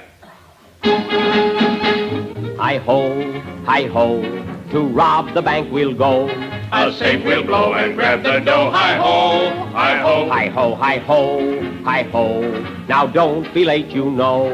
We gotta work quick with a chisel and pick. Hi-ho, hi-ho. Hi-ho, hi-ho, hi-ho. I'm sleepy, that I know. And I'm so frustrated for the falsetted. Hi-ho, hi-ho. Hi-ho, hi-ho, hi-ho. Why don't you eat Jell-O? Just try a dish, it's so delish. Hi-ho, hi-ho, hi-ho, hi-ho, hi-ho. To rob the bank we'll go. A safe we'll blow and grab the dough. Hi-ho, hi-ho, hi-ho, hi-ho, hi-ho. Now don't be late, you know. We gotta work quick with a chisel and pick. Hi-ho, hi-ho.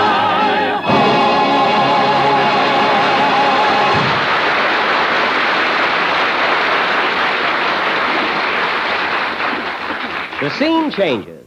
We now take you to the home of Miss Snow White, who lives on Park Avenue with her cruel stepmother, Mrs. Agatha Witch. Oh, she's a meanie. Take it away, Park Avenue.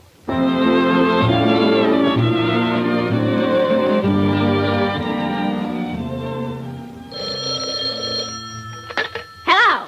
Who? No, she can't talk to you, and don't keep calling up here anymore. Goodbye yourself. Who was that, stepmother? That was your boyfriend, Prince Charming. Now listen, Snow. I don't want you to go out with him anymore. He's just after your money. So are you. Well, I saw you first.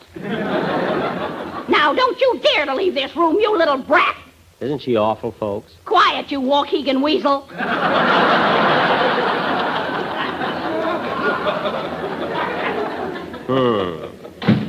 Oh, why is my stepmother so cruel to me? Is she jealous of me, perchance? Or is she jealous of me good looks? And where is my Prince Charming? If he would just come and take me away, I'd be so happy. He'll be here, folks. You see? That must be him now. Is that you, Prince Charming? If it ain't, I whitewashed my horse for nothing. Well, come right in. Oh, Prince Charming. Hello, Snow White. How's my itsy-bitsy lamsy-piesy? Isn't he lousy-wowsy, folks? Oh, Prince, I'm so glad you're here. My stepmother's getting crueler every day. Boo-hoo-hoo-hoo. Is that so? Well, what's the matter with that old Mickey Finn? Why, only this morning she tried to kill me. She gave me a poison apple for breakfast. A poison apple? Yeah, and another thing. My stepmother says you're not a real prince. You are a real prince, aren't you? I'll say I am. My blood is so blue every time I cut my finger, I fill my fountain pen. Then I don't care what she says.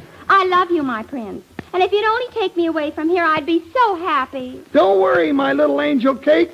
Someday I'll take you to my castle in Van Nuys. In Van Nuys? When? Someday. Oh, someday. Someday we'll go away. Someday, so far away. And how thrilling that moment will be when the prince of my dreams comes to me. I'll whisper I love you and steal a kiss or two, though I'm ready or And so your voice is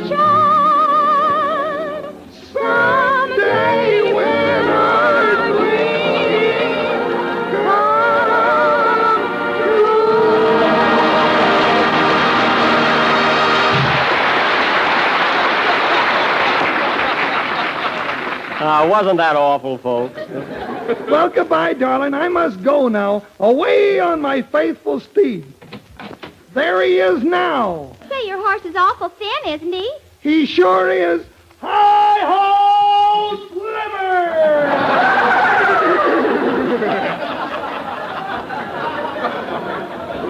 He looks a little like Harrington. So Prince Charming leaves. The door opens, and in walks the wicked stepmother and says... Snow White? Snow White! Who was that in here singing? Nino Martini. Well, he ought to gargle. I know it was that Prince Charming, and I told you never to see him again. But I love him, stepmother. He's so handsome and romantic. And besides, he's the only man I've ever seen. Well, then, for heaven's sake, wait a while. Yes. If you hold out, you can get one that wears shoes. But, stepmother, please. Anyway, I'll put a stop to this affair, you little fool. Here, have an apple. Don't take it, Snow White. It's poisoned. Stay out of this, you gray-haired ham.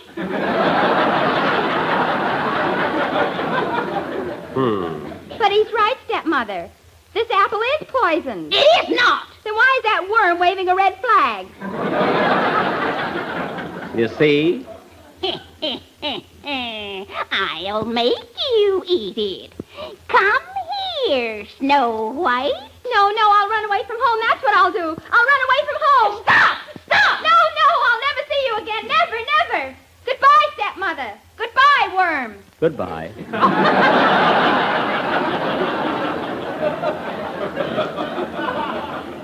So little Snow White runs away from home. And 2 days later, we find her lost in a dense forest somewhere in Long Island.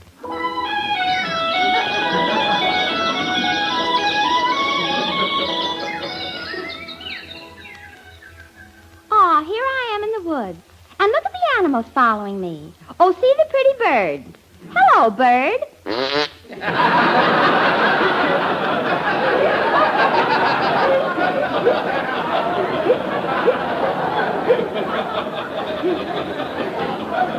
Isn't that pretty?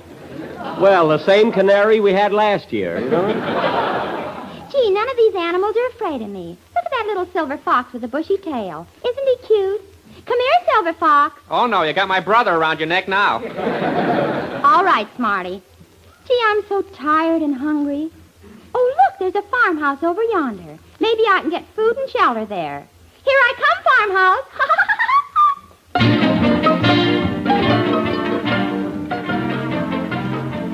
All right, men. We're ready to rob the bank. Now, remember, this ain't no picnic, so everybody work fast and be on your guard. Say, Bashful, have you got the machine gun? Oh, sure, I can't see the boss until we cross the street in Father Trade. It gets at border Smith Fesseman. Does that mean yes or no? Step it flat. Okay. Hey, Dopey, stop chewing that dynamite. You'll blow your brains out. If I had any brains, I wouldn't be chewing it. Oh. Well, we're all set now. Hey, wait a minute. Where's Sleepy? Hey, Sleepy, wake up. We got to go to work. Oh, well, we can do without him. Now, let's go, men. And here's my final instructions. While we're robbing that bank, there's one thing that's very important. What's that, Chief? For heaven's sake, don't whistle while you work. Don't whistle while you work. Or the cops will come. We'll have to run. Be as quiet as a Turk. You mean quiet as a mouse? But I couldn't make it rhyme. Now come on, boys, and make no noise. We haven't got much time. Now remember, each of you, we know what we must do. Now you must be still. I know I will. La la la la la la la la. Don't whistle while you work, or the cops you're sure to hurt. They'll get their man, put us in the can. Don't whistle while you work. I'm screaming, honey. Don't whistle while you work. I'm shouting, baby. Don't whistle while you work. And I'm repeating. Don't whistle while you work.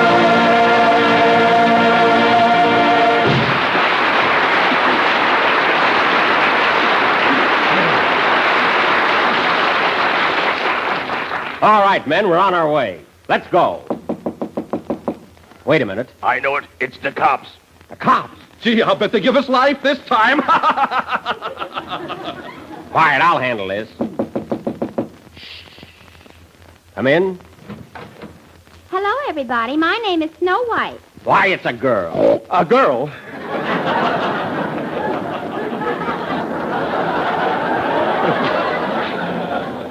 Yes, a girl. What do you want, Snow White? Gee, I thought this was a farmhouse. Aren't you all farmers? No, we're not farmers. We're bandits. And right now we're going out to rob a bank. Rob a bank? Oh, you mustn't do that. Why not? Because it's antisocial and unstatutory. Oh, it is. Did you hear that, fellas? It's antisocial and unstatutory. It's also pulled and quinscendent, brilliant, consultant, configated. Never mind that.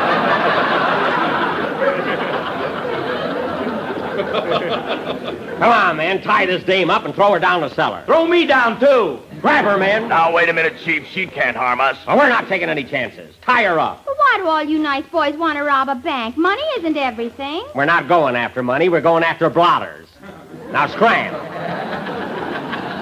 She's right, Doc. Let's call the whole thing off. I'm in favor of it. Yeah, maybe I can get me old job back. Your old job back? What did you do? I was a tenor in a tough quartet. Some tenor. And I used to be an orchestra leader. That's a lie. What were you, Dopey? I used to be a beautiful baby. But look at you now. Fine bunch of gangsters I got. Now listen, Snow White. You listen to me, you big bad man. You're all going to throw your guns away and stay right here. You're never going to rob another bank again as long as you live. Nothing doing. This is our racket, and we're going to stick to it. Oh, come on now. Give me your gun. I will not. Here's my gun, Snow White. I'm going to turn over a new leaf. Here's my gun. Here's mine, too. Thanks. Be careful. There's water in it. All right, Doc, you're the last one. Now hand over your gun. Oh, here. But Santa Claus will never forgive me. This is a Christmas present. Here, take it. Hooray, Doc!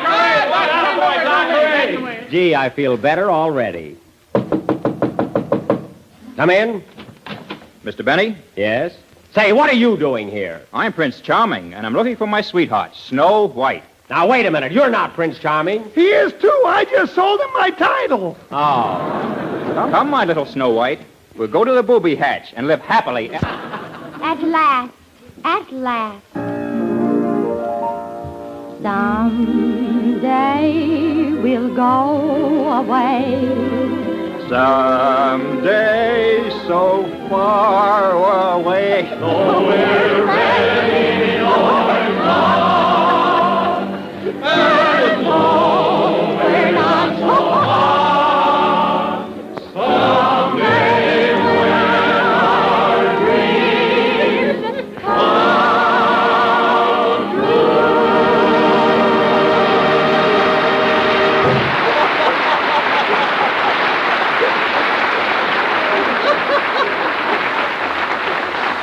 So, Prince Charming married little Snow White, Andy went back to Van Nuys, and Doc Benny went back to his old job as lifeguard in a Turkish bath. Playfield.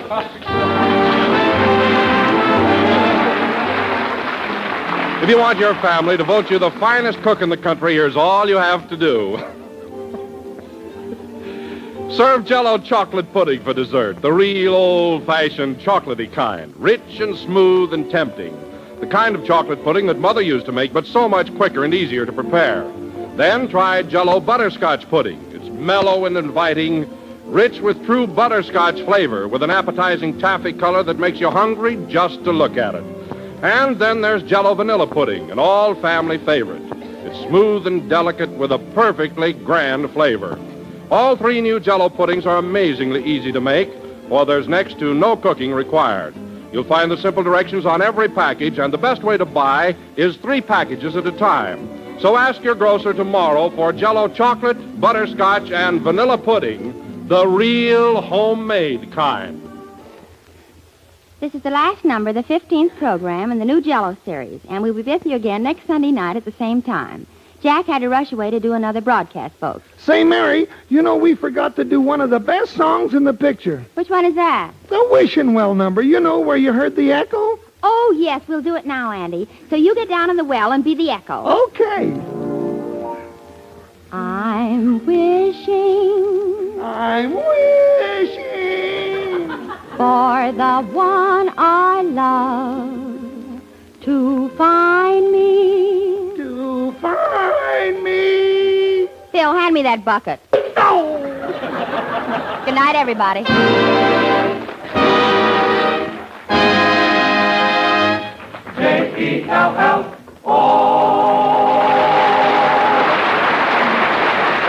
Kenny Baker appears on the Jell-O program through courtesy of Mervyn LeRoy Productions.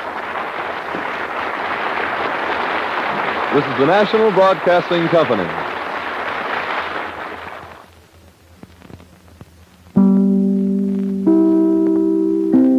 The Cavalcade of America, presented by DuPont.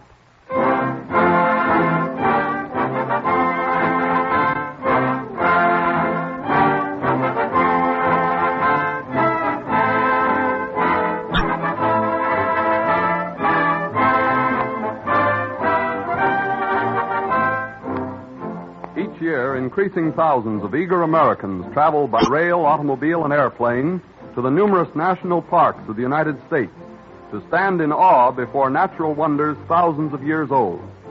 This evening, the Cavalcade of America brings you a bit of little-known history about one of these great national parks, the Yellowstone. The story of how its marvelous natural wonders were found and preserved for you, for me, and those who come after us. Nature often hoards her secrets. Discovering these innermost secrets and developing their best uses for our modern world is the work which inspires the research chemist. Men who are devoting their lives to the fulfillment of the DuPont pledge, better things for better living through chemistry.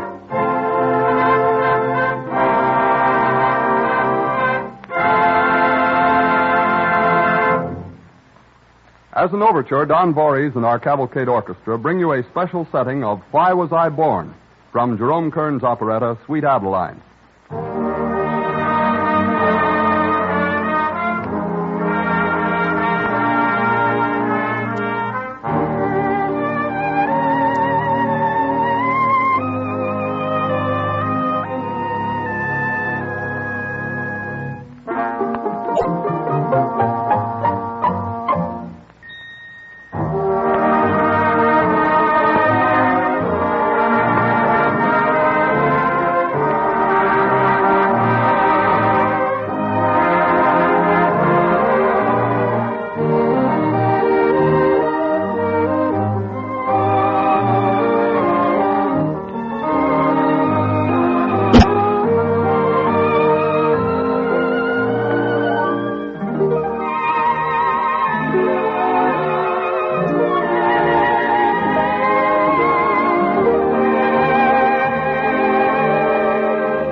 Jim Bridger, known to history as the Daniel Boone of the Rocky Mountains, was born in 1804. At 18, he was an authorized scout and a hunter whose fame had traveled far. In 1824, when Bridger was 20, the new Middle West and the only slightly explored area beyond it were peopled by brave, hardy men and women. Fort Fargo was a typical Western stagecoach center. The evening is in full swing as we look in on one of its places of amusement. All right, come on. Deal 'em, will you? Yeah, I sure will, Tenderfoot. Here they come, and look out for 'em. How's the game, boys? Only fair, Mame. I'll open. Well, you staying, Tenderfoot? Sure I'm staying. My name's Peter. Yeah, your name's likely to be mud in this game. Don't worry about me. I'm getting along all right. I'll admit that. Yeah, me too. How many, eh? Two of the best, Tom. Hey, who wants to dance with me? How about you, Peter? Not me, Mame. Run along and dance for yourself for all I care. I'm playing cards. Oh, go right ahead and play. I won't bother. Only I'm glad that real men like Jim Bridger don't waste their time over a dirty pack of cards.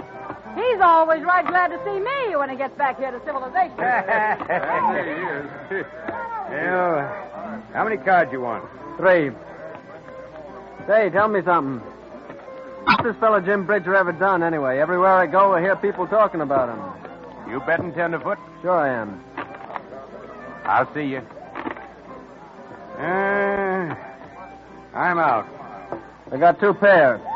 All of them jacks. Good enough? 4 jacks are too good for me. Take the pot. Fine. I still want to know about Jim Bridger. Howdy, boys. Well, Tenderfoot, you're right in line to find out about Jim Bridger, because here he is. Howdy, Jim. Howdy, Ed. Jim, you come just in time. There's a young fella here wants to know all about you. Is that so? Well, young fella, I'm Jim Bridger. Leastwise, I was in last report. Glad to know you. My name's Peter. Yeah? You don't need to be took back looking at me so strange, mister. There's other things besides my face that show the glory of nature out in these parts. I ain't claiming it all.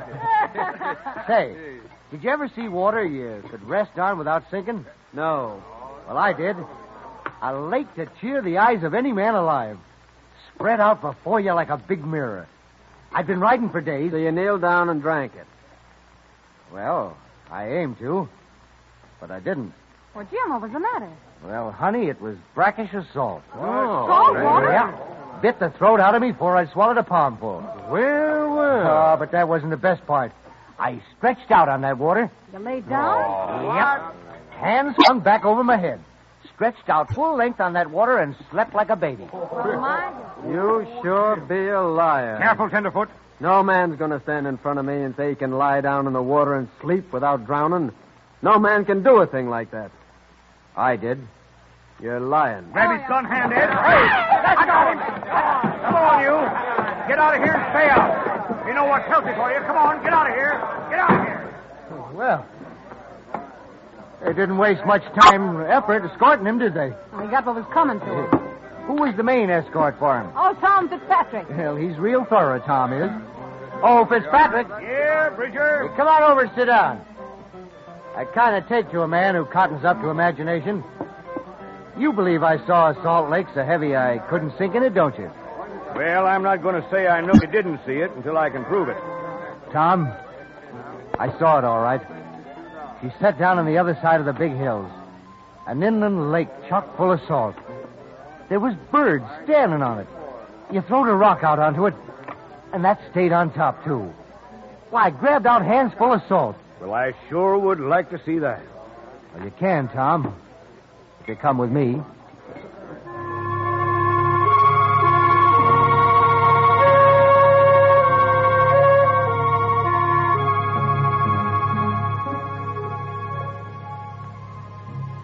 Jim Bridger exaggerated a little, as was his habit, but he had seen a body of water such as he described. Today, we know that wonder in Utah as Great Salt Lake.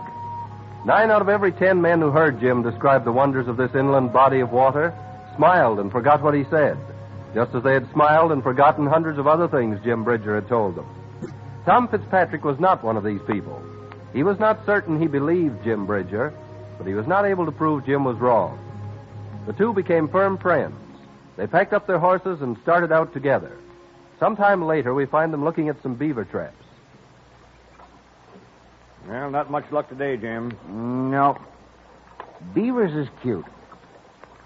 Reckon we just about trapped out these parts, Tom. They've sent signals we're here. They're smart. Yeah, beavers are smart, all right. Look over there by the stream. Trees, dams, canals, houses with underwater entrances. Tom, I don't figure men folks could do a job like that. Why, those scooting little devils know enough to stick their tongues into a trap and spring it and get off scot-free. I heard that. It's truth. Hear that? Mr. Beaver slapping his tail against the water, telling us where we get off. He ain't going to have soup made out of him. He's going right on wearing his pelt, even if the fine gentleman in London would like to have it for a half. Yeah. Well, wait a minute now. I'll take a look at this last trap. Well, I'm praying it ain't empty like the rest of them. Yeah, it is, though. They're learning, Tom. That's what they're doing. We folks got to learn, too. We ain't as smart as beavers, Tom. You know, I met a queer kind of tenderfoot back in St. Louis once. How he went on. Talked about us being in the westward course of empire. Said we was breaking trails to the greatest country the world had ever known. That there'd be statues raised to us someday. Statues, huh? Yep. That's what he said. But if there's any statue raising, it ought to be for the beavers. They're what's making us travel west. What, we'll keep going further? Sure. This place is trapped out. Besides, you want to stretch out and rest on that salt lake, don't you? Yeah. And there's another spot I aim to let you feast your eyes on. You didn't know I was holding something back, did you? I ain't surprised. You will be. Of course, I ain't putting my hand on the book and testifying to the truth of this story, mind you, but there's a saying that a fella called Coulter was in these parts, maybe about 20 years back. Coulter? Yeah. I heard of him. Of course you have. Well, Coulter was out here. I'd like to know him. There was a sort of fellowship between us. Well, he was riding along just about where we be now. Yeah? Yeah, and all at once he reined up and stuck his nose in the air and sniffed. Redskins. Couldn't miss him. Coulter leaned forward on his pony, and sure enough, there was a mess of braves swinging up toward him. They started shooting arrows at him. I wouldn't want to find myself in a mix-up like that. Them Redskins can shoot. Didn't bother Tom Coulter none. Swung his horse in his hind hoofs and yelled. Then he started. He rid plumb clear from all but one Injun. But that critter hung on. So, Coulter polished him up. Great. Yeah, then his troubles begun. While he was fighting the brave, the rest of the pack come a-piling along. They was all but setting in Coulter's lap before he knew it. What'd he do? Well, there was a stream right alongside of him, and he picked up an idea as quick as a flash. Yeah? Zip, off come his boots. He run into the water with the stones cutting his feet every step. But he'd spotted some beaver houses in the distance. That's enough for Coulter. He dives into the water, reaches around down there until he's found the bottom entrance to one of the houses, and up he comes in the airspace under that mound. Safe, huh? He stayed there with the beavers backed off in the sides, eyeing him doubtful-like, until the Redskins figured he was dead, and off they rode. Then he comes out and heads for a trading post. He rode on his horse? Of course he did. Well, I'd have thought the Indians would have took his pony. Well, they usually do, but Coulter's pony had absorbed some of his master's idea and hid behind an anthill. Yeah? Yeah. You know, Tom, it don't pay to be too particular about details sometimes. Now, you take as if we were... Hold still, Tom. Huh? What is it? Down there in the flat. Redskins. They're wearing war paint, too. Crows, I figure, from here. They've seen us. Don't run. Stay right here. 50 of them to each one of us. They'd have us filled with arrows before we start in open country like this. I'll do the plover. Cooey! They've stopped. Yeah, the crows, all right. Wouldn't have known that call. One of them's riding toward us. Put down your gun, Tom. How, brother? I'd hate to believe he was my brother. What? You stay here, Tom. White brother, come to you. You bring pipe of peace? Yes. Yeah, look. I throw down my gun. Huh? We make very big peace talk. Not enemy. He friend. Why, Red Fox, you old devil. Red Fox, fine friend. Big friend. I haven't seen you since you showed me that lake full of salt. What are you doing here? Game moved. So we move. Forward! No friend come. Red Fox glad. He show big friend plenty new things. He show great land with great spirit. Red Fox glad he find you. All right, Red Fox. Let's be going. Oh.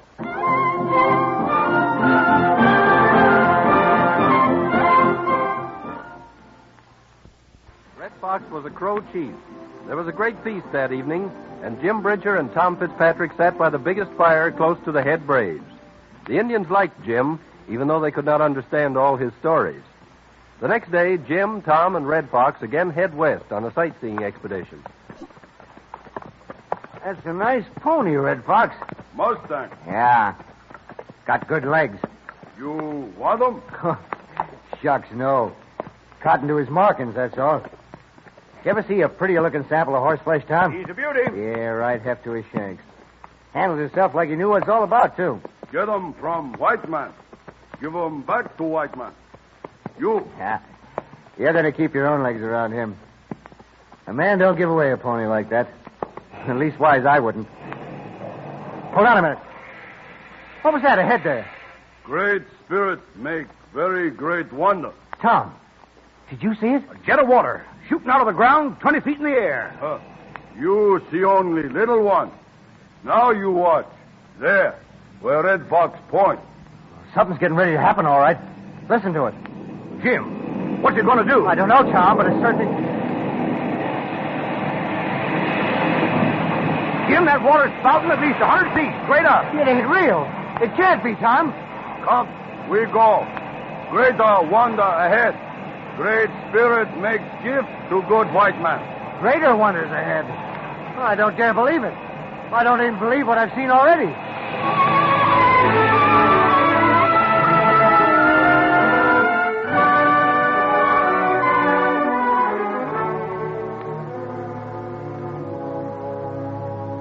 2 months later, Peter, the man who had mocked Jim Bridger, rode into Fort Fargo, threw his horse's bridle over a check post, and strode into the saloon. He was a different person from the man who had looked up from the deck of cards and laughed at Jim Bridger. He was sober-faced, terribly serious. Well, if Peter ain't come back. I need a drink. Quick. And he's still got his scalp. He ain't come back to tell us about some new country you discovered since you've been gone from here, have you, Tenderfoot? I've seen plenty, and I'm sure glad to be back. What's that? I've seen things that didn't like. I hate to think about them even. What's come over you, anyway? Yeah, Tenderfoot. What you been doing? Tell us about it. Seeing.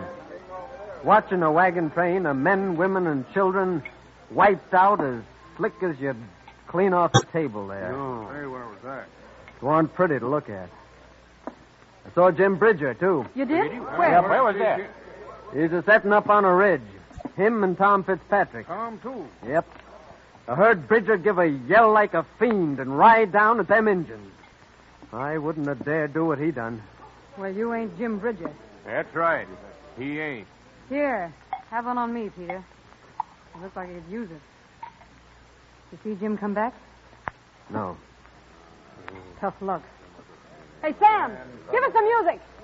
Jim Bridger wouldn't want us to sit around crying about him, that's a cinch. He didn't come back, huh? Nope. Well, that's our rotten break. Jim! Why, he ain't dead. Jim Bridger! You long, lean old heathen, you! Oh, there ain't no Indian gonna walk away with your scalp. Well, not so long as I can use it, Mame. The top hair gets mighty comfortable cold nights on the range. Hello, Ed. Hello there, Jim. Sit down, Tom. Tom Fitzpatrick! Yep. Yeah, me and Tom sort of graze in the same spot. Well, tell us where you've been. Yeah, Jim. What you been doing? Oh, I've been discovering new wonders. Wood as hard as a rock, for instance. What? That's right. I saw it. Whole trees. Sure, you were standing alongside of me, Tom. You bet. Plants and ferns and things looking like flowers, but they was rocks. Plumb froze hard. The doggondest place I ever rode into. Yeah, and that ain't all that Red Fox showed us. We didn't need to build any fire, did we, Jim? No, sorry. No, sir. I caught a trout in one pool, and as soon as I hooked it, I throwed it over into a pool full of steaming hot water and took it out cooked. No. They was done to a turn. Ah, it ain't true. I seen it with my own eyes, ma'am. Red Fox told us the gods made that place. Well, no man ever done it. That's easy. It don't seem like it can be. Reckon it is, though. What? Well, I called you a liar the last time I saw you here. Yeah. So you did, stranger. I ain't doing it now. The things you're saying don't sound like they could be real. If you say you saw 'em, you saw 'em.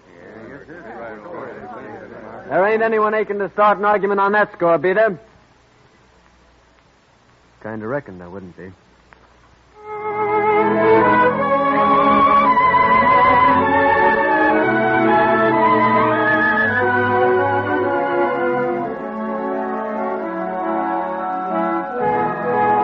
Jim Bridger had found someone who believed his stories, and it acted like a tonic. He touched up his discoveries and made some really bang-up, typical tall stories out of them. His reputation and his tales brought him into demand as a guide. In 1854, the Irish nobleman Sir George Gore came to the United States. He traveled west, and he engaged Jim Bridger to act as his guide. One night, the party rests on the edge of what is now Yellowstone Park. Sir George and Jim Bridger are in the former's tent. Tom Fitzpatrick, Jim's inseparable companion, and an Irish servant sit by the campfire. It is a broth of a night. Yeah, we make that kind out here. It is a pity some of it couldn't be moved to Ireland. Then it would be perfect. You have plenty of great sights in this new country of yours, but the going's a bit stiff. And that Bridger of yours, the stories he tells. You think Jim's lying? Oh, no, I wouldn't say that. But he do stretch the truth some. He has shown us some strange sights. But to boil fish in a pool inside of a cone of rock that sticks up out of a cold lake where you just caught the fish, even a good Irishman must stop at something. Well, you'll find that part's true. Boiling live fish in it. Whist. Here he comes with Sir George. I'll be going away. Well, Jim, where is this great sight? It's near the edge of the camp, George. Only be a step to get there. It'll be worth it. Is there good hunting here? Good? George, the biggest elk I've ever seen was left from less than half a mile from here. Oh? He was standing in the moonlight, just like that tree over there. His antlers was full grown and something to look at. Well, I drew a bead on him, and I shot. He never so much as moved. What? Yep. I sighted again. I was more careful this time, but I missed him again. That was more than I could stand. So I started to run, headed right for that elk, and before I could stop, I run smack into a glass cliff. The elk was standing on the further side of it. No wonder I missed him. Oh, the hunting's fine out here. A glass cliff? Mm-hmm. You mean glass like a lens? Yep. Only it's clearer than most lenses. The elk was about half a mile away. Well, I'll believe the glass cliff after some of the things you've shown me. But I wish you'd move the elk a trifle closer. Wait a minute, George. Stop here. Step just a little bit this way. Huh? That's enough. Now look. What a picture. Liquid lace patterns against a background that has 100 colors in it. I've seen a waterfall at night before, but I never hoped to see anything like that. The moonlight against it. Well, I said I'd show you something. Something? Why, it's worth the whole trip. It's fairyland in reality.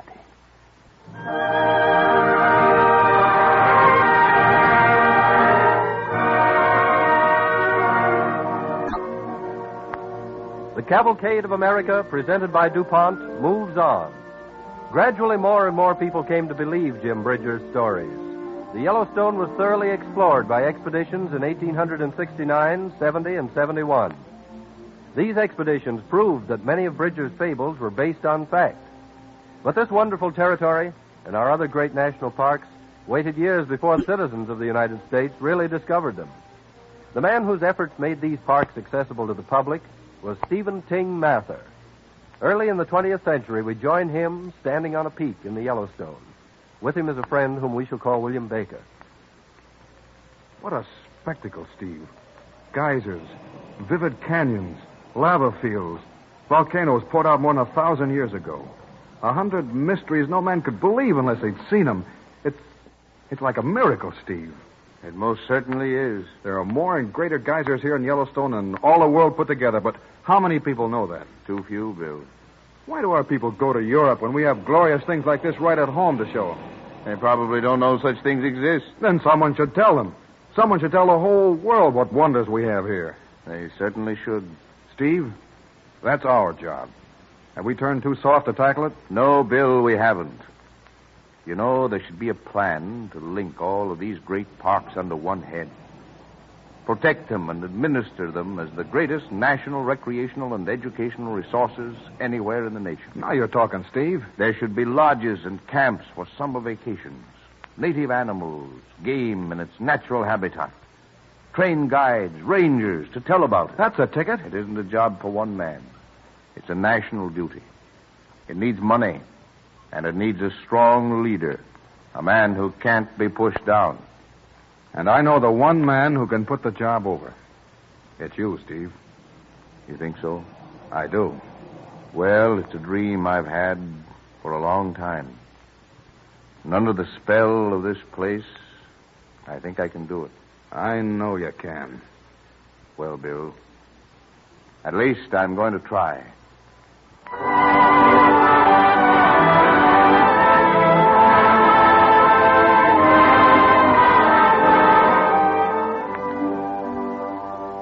Stephen Ting Mather assumed the office of Director of National Parks in 1916. Thanks to him and other men who caught his enthusiasm, millions of Americans have discovered, as thousands of new ones will this coming summer, that in the national parks our frontier still lives. It is almost as though the joyous spirit of Jim Bridger still roamed the West, carrying his stories to people, beckoning them on to new wonders in the cavalcade of America.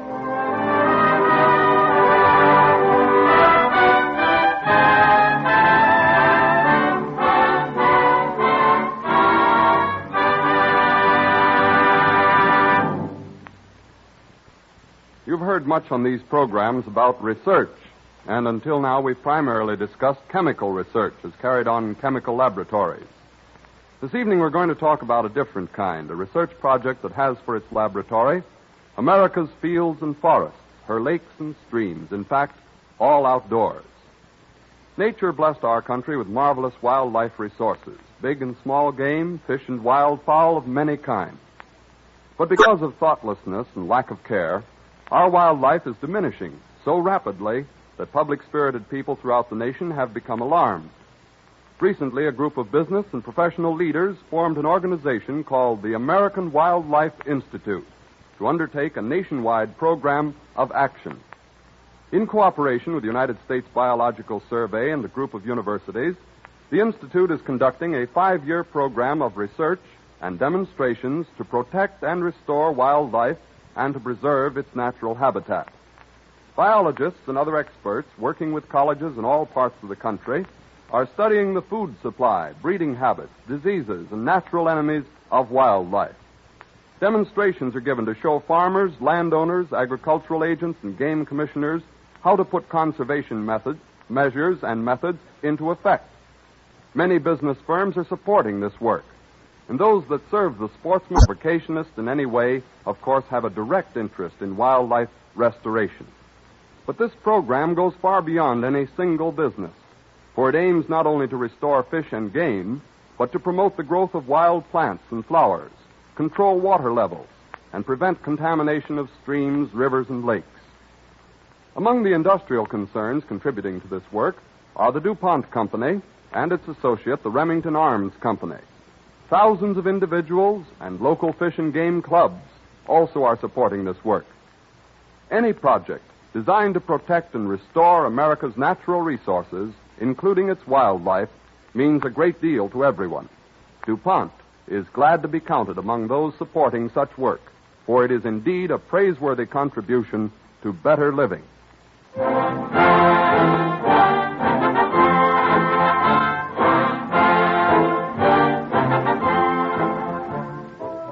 the life of Stephen Girard, little-known episodes in the life of one of America's great philanthropists and merchants, will be the subject of our broadcast when next week at this same time, DuPont again presents The Cavalcade of America. This is the Columbia Broadcasting System.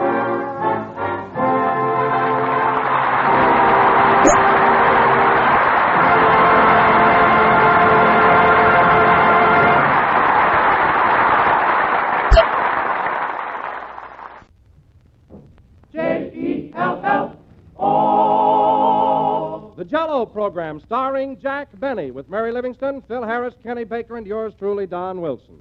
The orchestra opens the program with Go South, Young Man.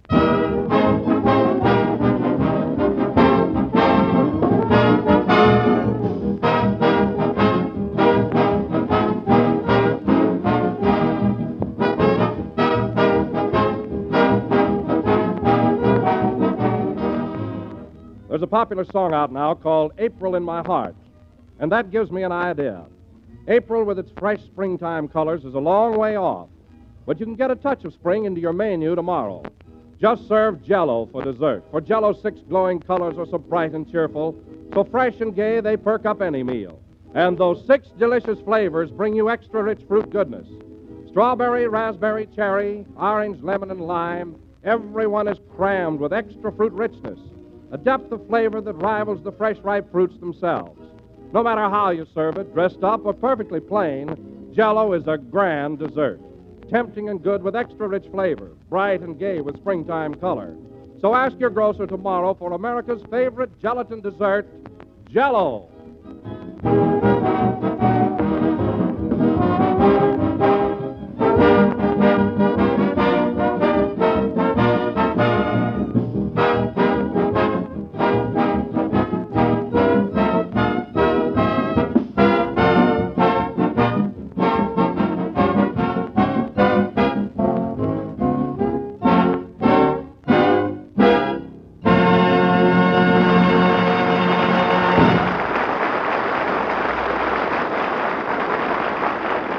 That was Go South, Young Man, played by the orchestra. And now, ladies and gentlemen, we turn back the clock and take you to the drugstore across the street from the NBC building here in Hollywood. The time is exactly 15 minutes before this broadcast. Take it away, drugstore.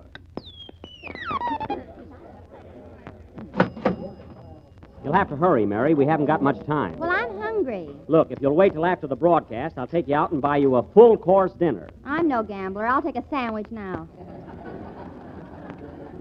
All right, it's up to you. Say, here's a couple of seats here. Whoops! Madam, would you mind taking your Pekingese off this seat? These stools are for customers. Well, Cuddles is having a hot fudge sundae. Oh, he is. That's all his face needs, some hot fudge on it. Stop arguing, Jack. Here's a couple of seats over here. Okay. Cuddles yet. Oh, hello there. Hello, Mary. What'll it be today? Oh, just a sandwich. I'll have a peanut butter, jelly, olive, nut, bacon, cheese, roast beef, and turkey on whole wheat. Wow. Oh, Gilroy. Yes, Radcliffe. Hit the jackpot on whole wheat. You want something else, Mary? No, that'll be all. Okay. What do your father have? I'm not her father. I'm Jack Benny.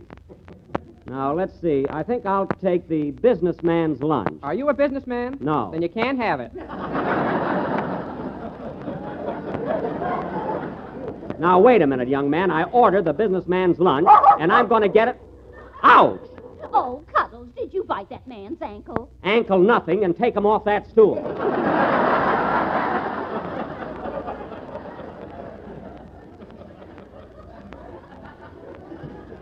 Fine Pekingese. Well, I bought him at a sale. A sale? Yes, he was marked down from a Great Dane. Well, that's very interesting. All right, mister. What do you have? Oh, I'm not in the mood to eat now. Just bring me a cup of coffee. Oh, here's something good, Jack. A Dunker special. A Dunker special? What's that? Coffee, donuts, and rubber gloves, 15 cents. Well, that's very sanitary, but not for me. Oh, I know what. I'll have a chocolate malted milk. A chocolate malted milk. Yes, and put an egg in it. Fried or scrambled? Look, I want a malted milk with just a plain raw egg in it. A raw egg. Okay. Oh, Gilroy. Yes, Radcliffe. 1 malted milk for a barbarian. What a smart aleck. Pardon me. I'd like 2 aspirin tablets and a glass of water. Yes, sir. Here you are. His face is familiar. Here's your sandwich, Mary. A 5-decker. Oh, boy, isn't that something? Yeah, it looks like Grauman's Chinese with potato chips. That's right. It's even got footprints in the mayonnaise. Oh, you're just making that up. Here's your malted milk, Groucho. Hey, wait a minute, you. I ordered a malted milk, and this is an ice cream soda. That's not ice cream. That's an egg. Well, the least you could do is take it out of the shell. You clumsy dope, can't you break an egg? If I could break an egg, I'd punch you right in the nose. Oh, you would? Say, Radcliffe, is that man annoying you? No, Gilroy. Put down that cupcake.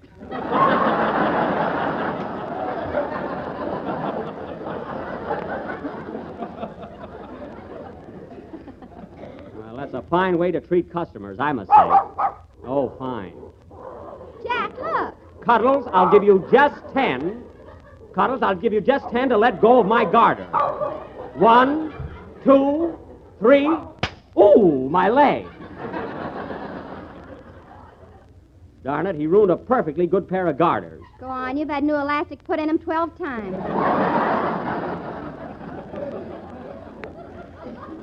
Well, the metal isn't the least bit rusty. Gee, I don't want this malted milk now. Well, why don't you order something else, Jack? Yeah. Say, Buddy, what's that lady having over there with the ice cream, pineapple, whipped cream, and marshmallow, and the cherry on top? Where? Right over there. That's her husband.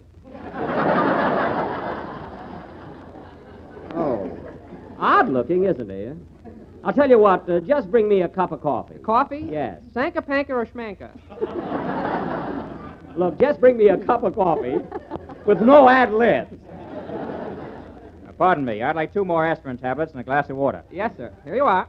You know, Mary, I've seen that guy someplace. Oh, hello, Kenny. Hiya, Jack. I gotta grab something to eat quick. My girl's waiting outside. Your girl's waiting outside. Why don't you bring her in? She's watching my bicycle. Oh. Gee whiz, can't you put a lock on the bicycle? No, I trust her. Well, that's mighty sweet of you. Hiya, Kenny. What'll it be? Oh, let's see. Give me a tuna fish sandwich on rye bread. Okay. No butter, no lettuce, no mayonnaise. Oh, Gilroy. Yes, Radcliffe. 1 tuna on rye. No brush, no lather, no rub in.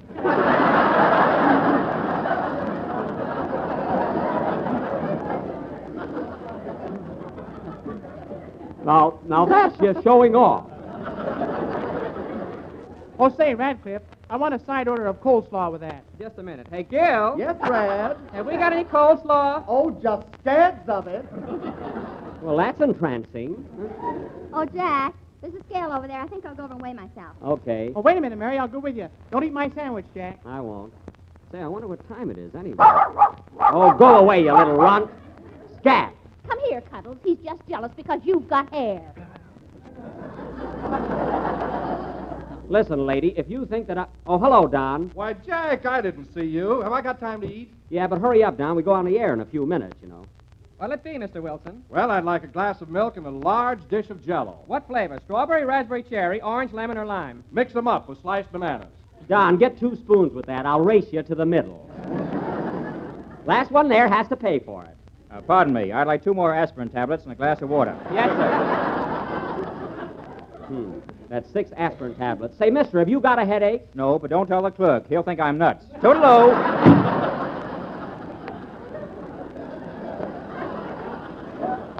Oh, now I know who he is.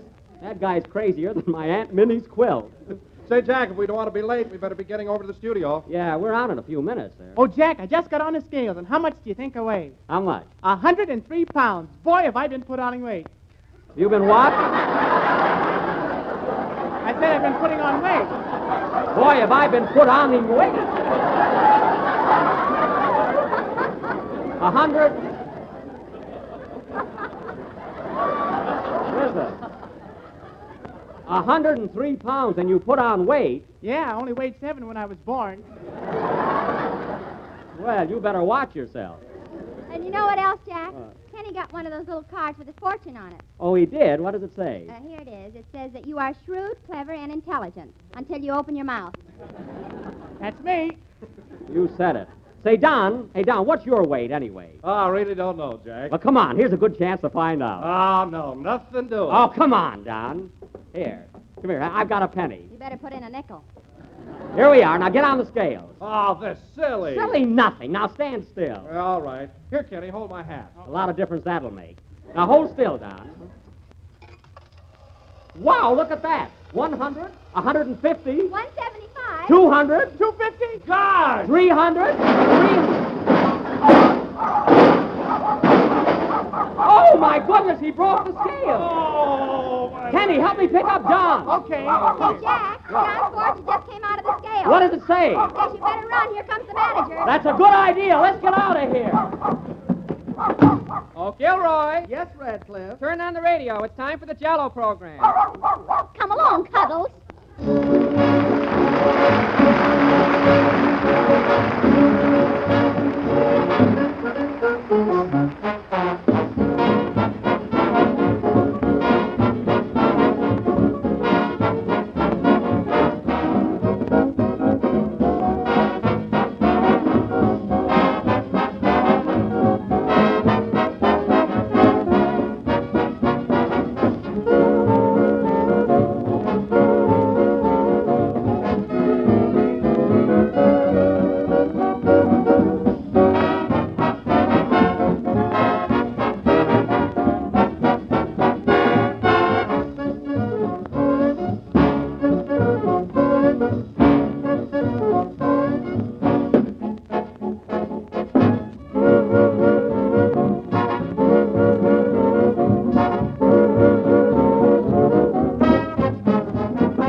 That was Could Be, played by the orchestra. Now, ladies and gentlemen, if you listened in to Fred Allen's program last Wednesday night, I bring you a man who needs no further introduction, Jack Benny. Thank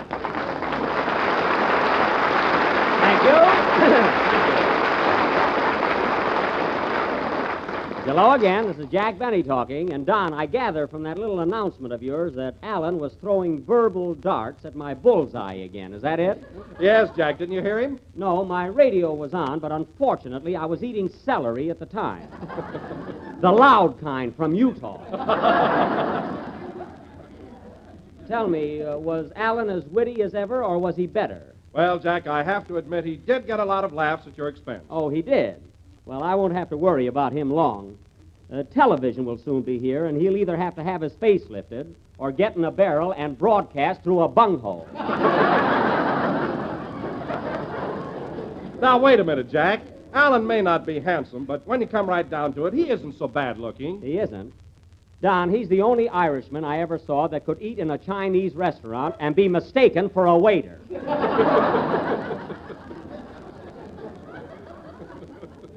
If he wasn't allergic to soap and water, he could open a laundry. Now, let's drop the subject of Mr. Allen. Oh, by the way, Don, I noticed you were limping when you came into the studio just now. Did you have an accident of some kind? Huh? Well, Come on, Don, tell us. Well, let me see. Oh, yes, I was out riding this morning, and my horse threw me. Oh, threw you? Don, there's a possibility that you could have fallen off a horse. But the horse that can throw you doesn't live. Tell me, Fibber McWilson, how did How did this unfortunate accident happen? Well, Jack, it was like this. I was cantering through the park this morning. Sure. Just stop, Don. Folks, I got to tell you what really happened to Wilson. We were in a drugstore just before our Now, program. Jack. Anyway, Don stepped on the weighing machine, and right now it's getting pennies in heaven. Boy, what a wreck. Jack, I wish you hadn't have said that. Now people will get the idea that I'm really fat. Fat? Don, when you step into your shoes, your rubber heels spread out like pancake batter.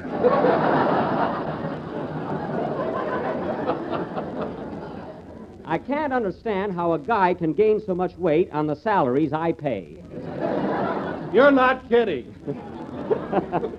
You know, Don, every time I look at you... That woman would have to bring Cuddles to the broadcast. Oh, hello, Phil. Hiya, Jackson. How's the boy? Jackson? Phil, every time I meet you lately, you call me Jackson. What's the big idea? Well, that's as close as I can get to jackass and still be polite.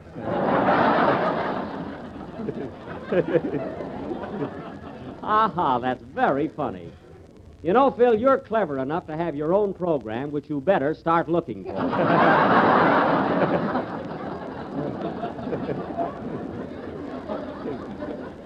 Oh, no, Jack, I couldn't let you down. You need a guy like me around here. Oh, I do? Sure, after all, I'm the only sex appeal on the show. Is that so? Phil, did you by any chance hear me on the Screen Actors Guild program last week in that romantic bit with Joan Crawford? Oh, was that you? I thought it was Guy Kibbe. You knew darn well it was me. I got that smart wire you sent me. I didn't send you any wire. Not much. Who else would send me a 10-word telegram with 7 lousies in it? And another thing, Phil, the next time you send a wire from Pomona, don't sign it George Bernard Shaw. He moved from there. You know, Harris, you remind me of a guy. Madam, must your dog bark when I'm talking? You don't expect him to laugh, do you? No, but he can wipe that sneer off his face. Now, keep him quiet, please. Let's see, what was I talking about? I don't know. I just came in. Oh, hello, Mary. Hello. Say, Mary, Jack was just telling us about the program he did with Joan Crawford last week. Were you there? I'll say I was. And boy, was Jack nervous. I wasn't nervous at all. Naturally, I was a little keyed up working with Miss Crawford, but I was not nervous. You weren't? No. Do you always sit down on chairs when they're not there? Oh, I just did that for a laugh, that's all. Everything went along fine. Did you tell the boys what happened at rehearsal, Jack? What was it, Mary? Oh. Well, they were just about to finish their big scene, and Jack was supposed to kiss Miss Crawford. Yes? Well, Jack grabbed Joan in his arms and bent her over backwards. Yes? Then he bent her over a little further. Uh-huh. Now, Mary. Then a little more. And what happened? Jack's toupee fell right in her face, and she fainted.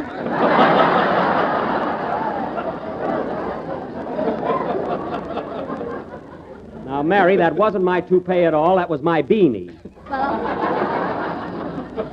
Well, it had a part in it.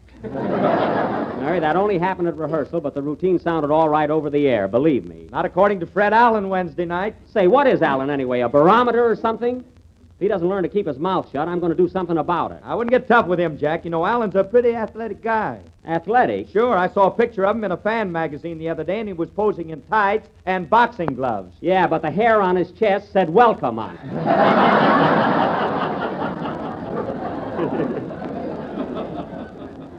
And speaking of that picture, fellas, did you notice his legs? They look like 2 sleepy people.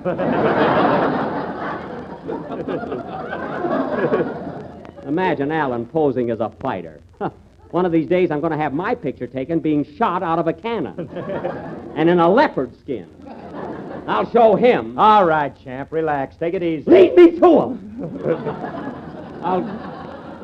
I'll get in the ring with Allen any day. What are you laughing at? You wouldn't get in the ring with Ferdinand the Bull. That was very cute, Mary. When Phil has his own program, you're going to be a big help to him. We've got... Yes. We've got the first show all written. Oh, I see. And what are you going to call your little comedy act? Mary and Phil. Corn as you like it. You certainly got the right title. Say, where's Kenny? It's time for him to do a song. Here I am, Jack. Oh, where were you, Kenny? I was over in the corner counting my toes. Counting your toes? Yeah, I count and I still get 22. Kenny, either your arithmetic is bad or Ripley is waiting for you. And next time, don't come in here with such a silly routine of talk. Well, I was just trying it out for Phil's new show. Listen, Kenny, I just said that a while ago when I was mad. Phil isn't going to have his own show. He is, too. He offered me $8,000 in car fare. Oh. He's very generous, isn't he? $8,000 a week, huh? Not only that, I get extra money for writing the program. Oh, you're going to write the show, too. Well, that ought to be worth listening to you. Yeah, not only that... Oh, quiet! Now go ahead with your song. Wait a minute. Say, Phil, is it all right if I sing on this program? Sure, kid, but hold back a little. Now cut out this foolishness! Now you get up that microphone, young man, and sing. All right. Oh, shut up! Sing, Cuddles. I mean, Kenny.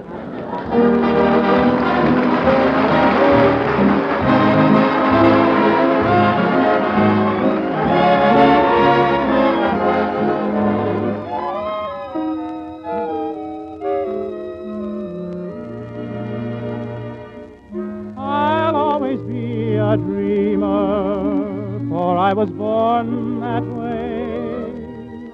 And I was born to love you, keep dreaming of you each day. Then as the evening shadows fall, you seem to be so near. I only have to close my eyes, and I can see you, my dear.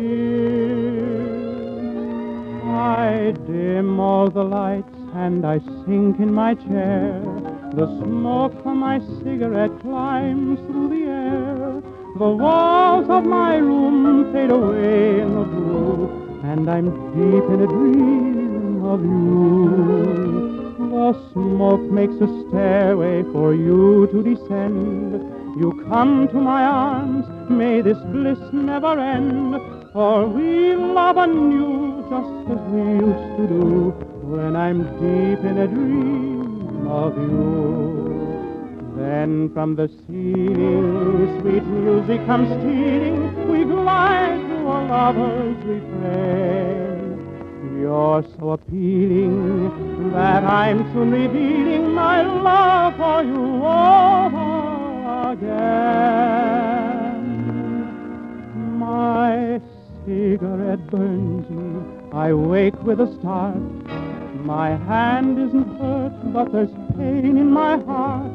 Awake or asleep, every memory I feel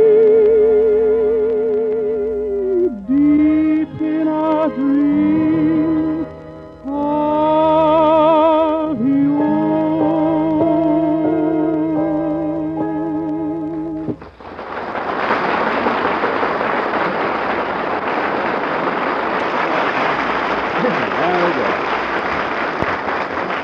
That was Deep in a Dream, sung by Kenny Baker. And, Kenny, that's one of the best songs you've sung this year.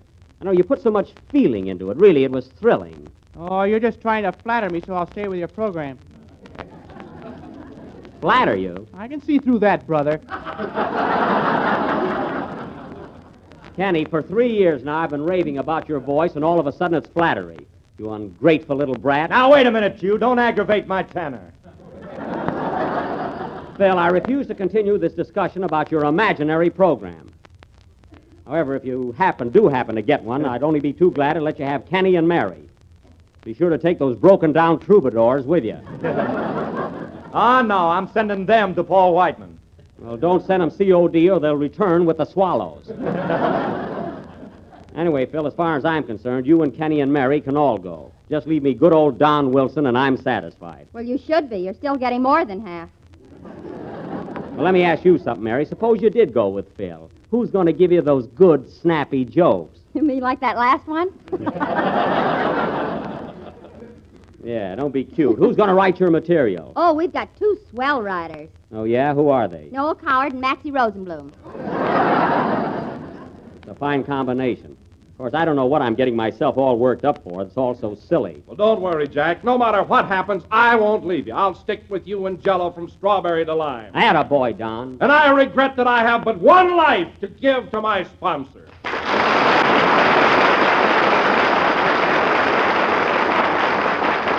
Thanks, John. You're a real pill. Pal.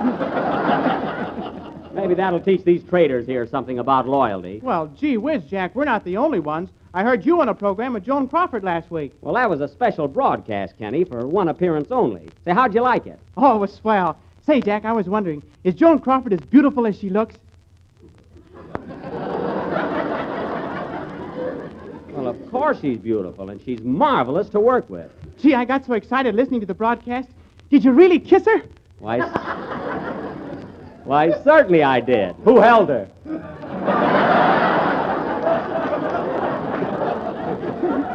Phil, don't be so flippant. Miss Crawford enjoyed working with me very much. She told me so. And as a little memento of the broadcast, I sent her a lovely bottle of perfume. Well. In fact, I sent Rochester over to her house with it this morning. You were on the air with her a week ago. Why did you wait till today to send her perfume? Rochester was making it. I did nothing of the kind. I sent Joan some real imported stuff. It's called La Lune Bleue de Boeuf de l'Amour. What does that mean? Love at twilight also removes stains.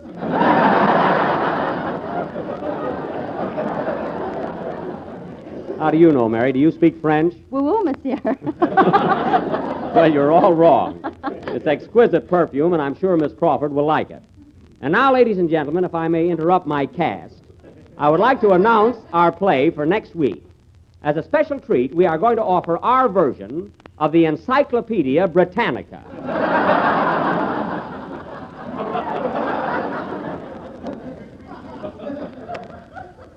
Now, I will play the part.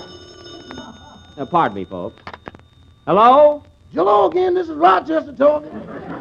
I know who it is. What do you want? Say, boss, I don't think I'm going to be able to pick you up after the broadcast. Your car's on the boom.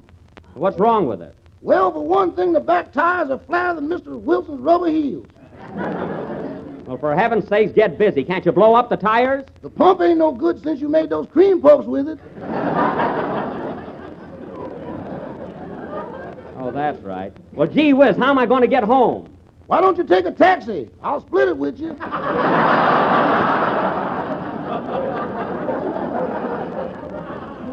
Well, that's very kind of you, but I'll manage somehow. See you later. So long, boy. So long. Oh, Rochester, did you take that perfume over to Miss Crawford? Yes, sir, in person. That's good. Did she open it? No, she just took a slow look at the price tag and then a quick one. Why, darn you, Rochester, I told you to take the price tag off the bottle. Well, don't worry, boss, I raised it. Raised it? I put a 1 in front. It's $12.50 now.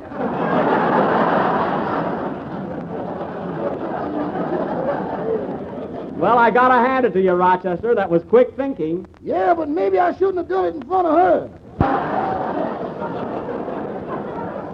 Maybe you shouldn't. I don't know why I ever trust you to do anything. You show absolutely no judgment or foresight. I'm a butler, not a swami. All right, forget it. Next time I'll know better. So long, boss. So long. By the way, Rochester, just a minute. I just thought of something. If the car is out of commission and you can't pick me up tonight, how did you get over to Miss Crawford's house with that perfume? I'll think of something before you get home. Goodbye. He better think of something. What's the matter, Jack? Listen, Phil, you'll not only have your own program, but you might also have a very good end man. Play, boys. You know, the highest compliment your guest can pay you is to ask for a second helping. Well, here's the dish that's guaranteed to bring them back for more. It's the new Jell-O butterscotch pudding, and let me tell you right now, it's one of the grandest desserts you ever dipped a spoon in. It's mellow and creamy smooth. It has a grand, tempting color like rich golden taffy, and what a flavor. That good old-fashioned butterscotch flavor that you used to love when you were a youngster. And here it is in the new Jell-O butterscotch pudding. So grand you just have to taste it to appreciate it. Then try Jell-O chocolate pudding, rich and smooth and real chocolatey. And Jell-O vanilla pudding with a delicate creamy flavor that's delicious. All three Jell-O puddings are quick and easy to prepare with only a few moments cooking. You'll find the simple directions on every package, and the best way is to buy 3 packages at a time. So ask your grocer tomorrow for Jell-O butterscotch, chocolate, and vanilla pudding, the real homemade kind. We're a little late, so good night, folks.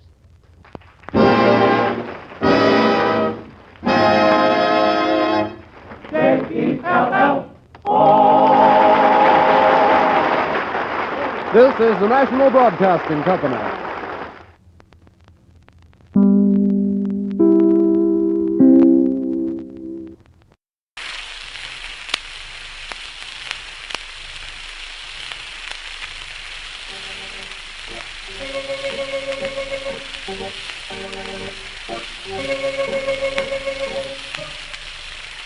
Adventures in Research.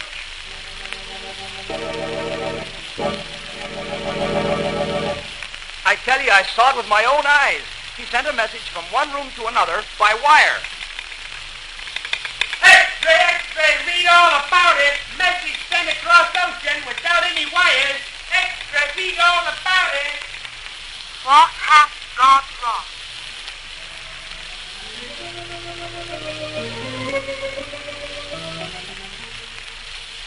This is Paul Shannon introducing another in the series of programs dealing with the thrilling adventures to be found in the field of scientific research, as told by the men of science themselves. Our story today, by Dr. Phillips Thomas, research engineer of the Westinghouse Research Laboratories, is called Electronics in Communication.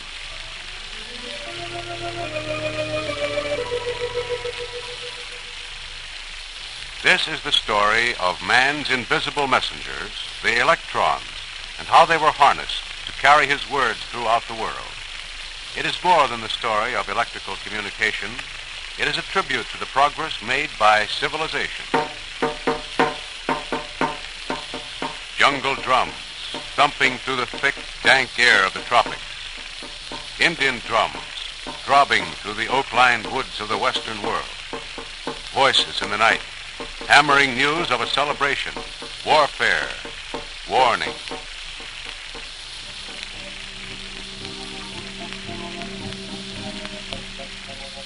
And then another beat, the rhythmic pounding of horses' hooves on the hard-packed road to Lexington and Concord. To arms! To arms! The British are coming! To arms! To arms! The British are coming!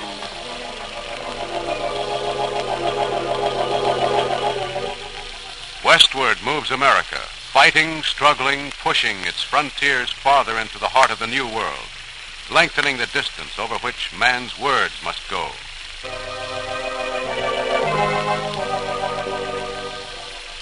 It is the year 1825.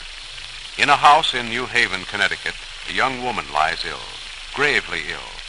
The physician at her bedside wears a troubled look on his face as he speaks softly to the other woman in the room.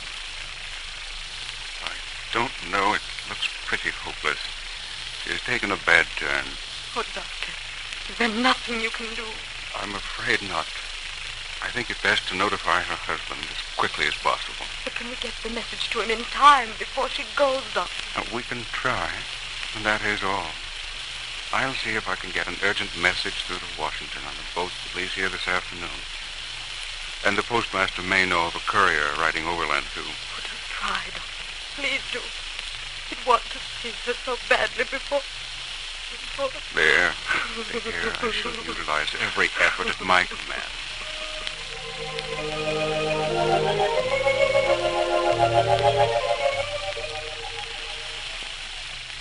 Excuse me, Mr. Morse, sir. I hate to disturb your painting, but a letter just came for you from New Haven, marked urgent. Oh, thank you. I'll take it. Urgent, eh? Now, what could that be? Wait just a minute, please. No. Is something wrong? Yes. Yes, it's very serious. I shall have to leave at once. Immediately. Oh, yes, please tell Monsieur Lafayette I shall be unable to finish his portrait. Do that, please. I must pack immediately.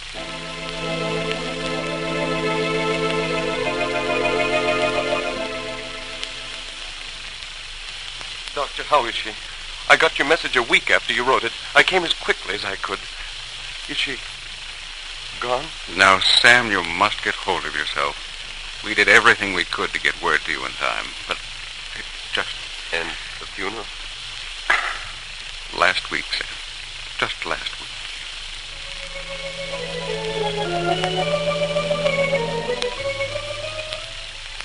That man was Samuel F.B. Morse, one of America's foremost painters.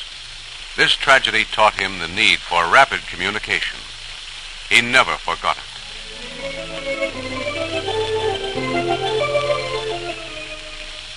Morse continued his artwork, traveled to Europe to study and to paint. It was October the 6th, 1832, aboard the packet ship Sully, bound for America, when the answer to the question of rapid communication came to this painter with a scientific turn of mind.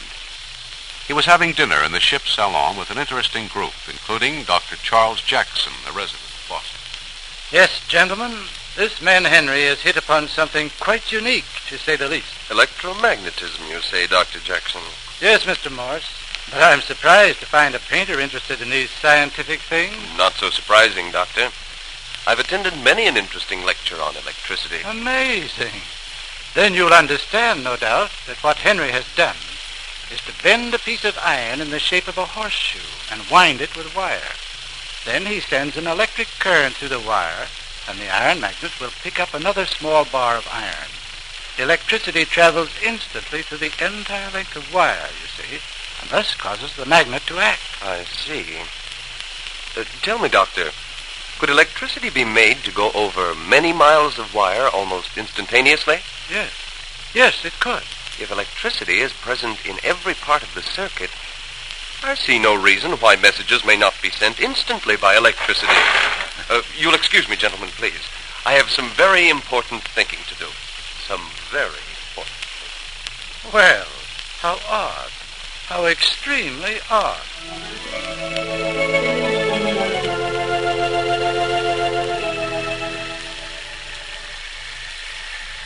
Transmit messages by electricity over miles of wire. Doctor, I got your message a week after you wrote it. The iron bar becomes a magnet which will attract another iron bar. We did everything we could to get word to you in time. Each time the electricity travels through the... That's it. That's it. Telegraph. Writing at a distance.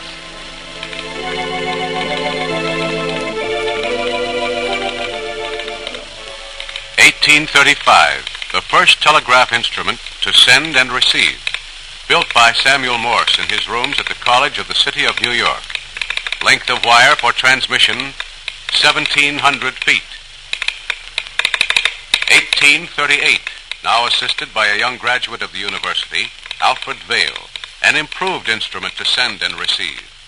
Length of wire for transmission, stretched around a Morristown, New Jersey factory, 3 miles. And the telegraph clicked away, if only in the hearts of Samuel Morse and his assistant, Alfred Vail. Without funds, against stubborn popular opinion, they kept up their long fight for recognition. Finally, in 1843, a bill was introduced in Congress. Mr. Morse! Just a minute. Well, Annie Ellsworth, come in. Thank you, Mr. Morse. I can't stay but a moment. Have you heard the news? The news? But of course, Father just got word at his office. It's about the bill. Yes, it passed Congress. President Tyler has signed it, and the appropriation, it's for $30,000 for a telegraph line from Washington to Baltimore. Isn't it wonderful? Annie, this is the best news I've heard in a long, long time. And you shall have the honor of composing the first telegram. And on May 24th, 1844, in the Supreme Court chamber at Washington, in the presence of some of the nation's most prominent figures, Annie Ellsworth's message was written into communication history. Carried on the wings of electricity over 40 miles of wire from Baltimore to Washington came the meaningful biblical quotation, "What hath God wrought?"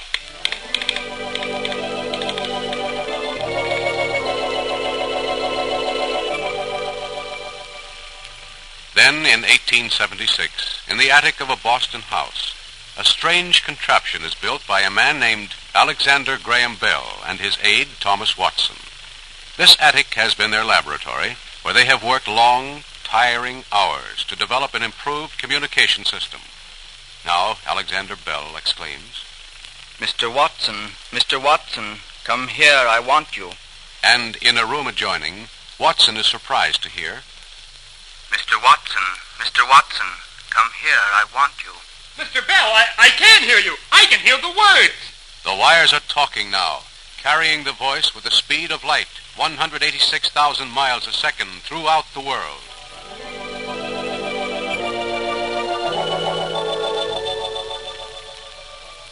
Now across the ocean, a young man named Marconi, the son of a wealthy Italian gentleman, is thinking of the scientific experiments of Heinrich Wilhelm Hertz. Hertz, eh? So he has proved Maxwell's theory of electromagnetic waves. Invisible waves can be handled like polarized light waves. Radiation, eh? If the radiation could only be increased, developed, and controlled, it ought to be possible to signal across space for considerable distance. Yes. Marconi set to work immediately, determined to accomplish his aim. Wireless communication. From the scientific pioneers of an earlier day, he took the induction coil, the Rigi gap, the telegraph key, the batteries, and a receiving device known as a coherer. Wiring them together, he put them to work. Alfonso, there it is. We've sent a signal and received it through the air just as I visioned it. No wires, no space, only space. Here, come over to my side of the table, and you send a signal. From one side of a table to the other, wireless. From one room to another, wireless. Across the Channel, Great Britain to France, wireless. December 1901. The first wireless signal links two continents.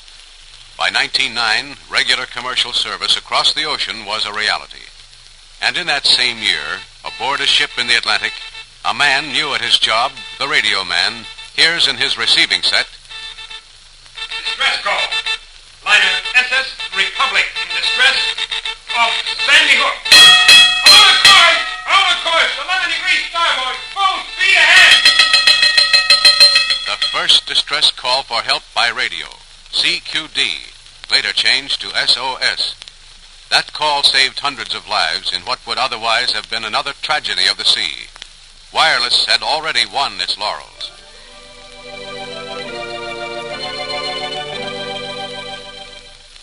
Now come the Fleming valve to improve radio reception, the DeForest grid tube to amplify, to generate radio waves, to modulate the waves with voices. Throughout the world, amateurs experiment with wires and coils and tubes, with dials, antennas, and crystals. Hey, Pop, what you doing? You know what I'm doing, so don't ask. I'm trying to get this crystal set of mine to working. Can you hear anything when you put those earphones to your ear? Sure. What? Static. Now, go away and play somewhere else. You're making me nervous. What are you supposed to hear in the earphones, Dad? Well, Frank Conrad said he was going to tell us on this radio how the election came out today. Well, I'm figuring Harding to beat Cox for president. It's about time they should be saying something. Can't hear a thing so far. Who's Frank Conrad, Dad? He's a scientist at Westinghouse. Now be quiet for a minute or two, son. Hey, this is all right. Hey, come here, son. Hey, your father's a real radio man. Listen to this. This is Pittsburgh, Pennsylvania. We have the first returns in the Harding and Cox elections. Just a minute, please. We'll have them for you. Gosh, Pop, that's radio, isn't it? Yes, that's radio. November 1920. Out of that first election broadcast by KDKA grew the special features broadcast over hundreds of stations today. Out of the dreams of men like Morse and Bell and Hertz and Marconi and a host of other adventurers in research came the reality of rapid communication. Out of man's struggle with the unknown came words on the wings of electronic energy, swifter than sound, as fast as light. The thoughts of man are traveling around the world on a highway of electrons at work.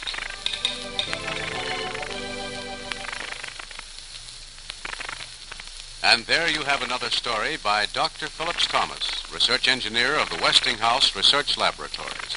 Another of mankind's thrilling adventures in research.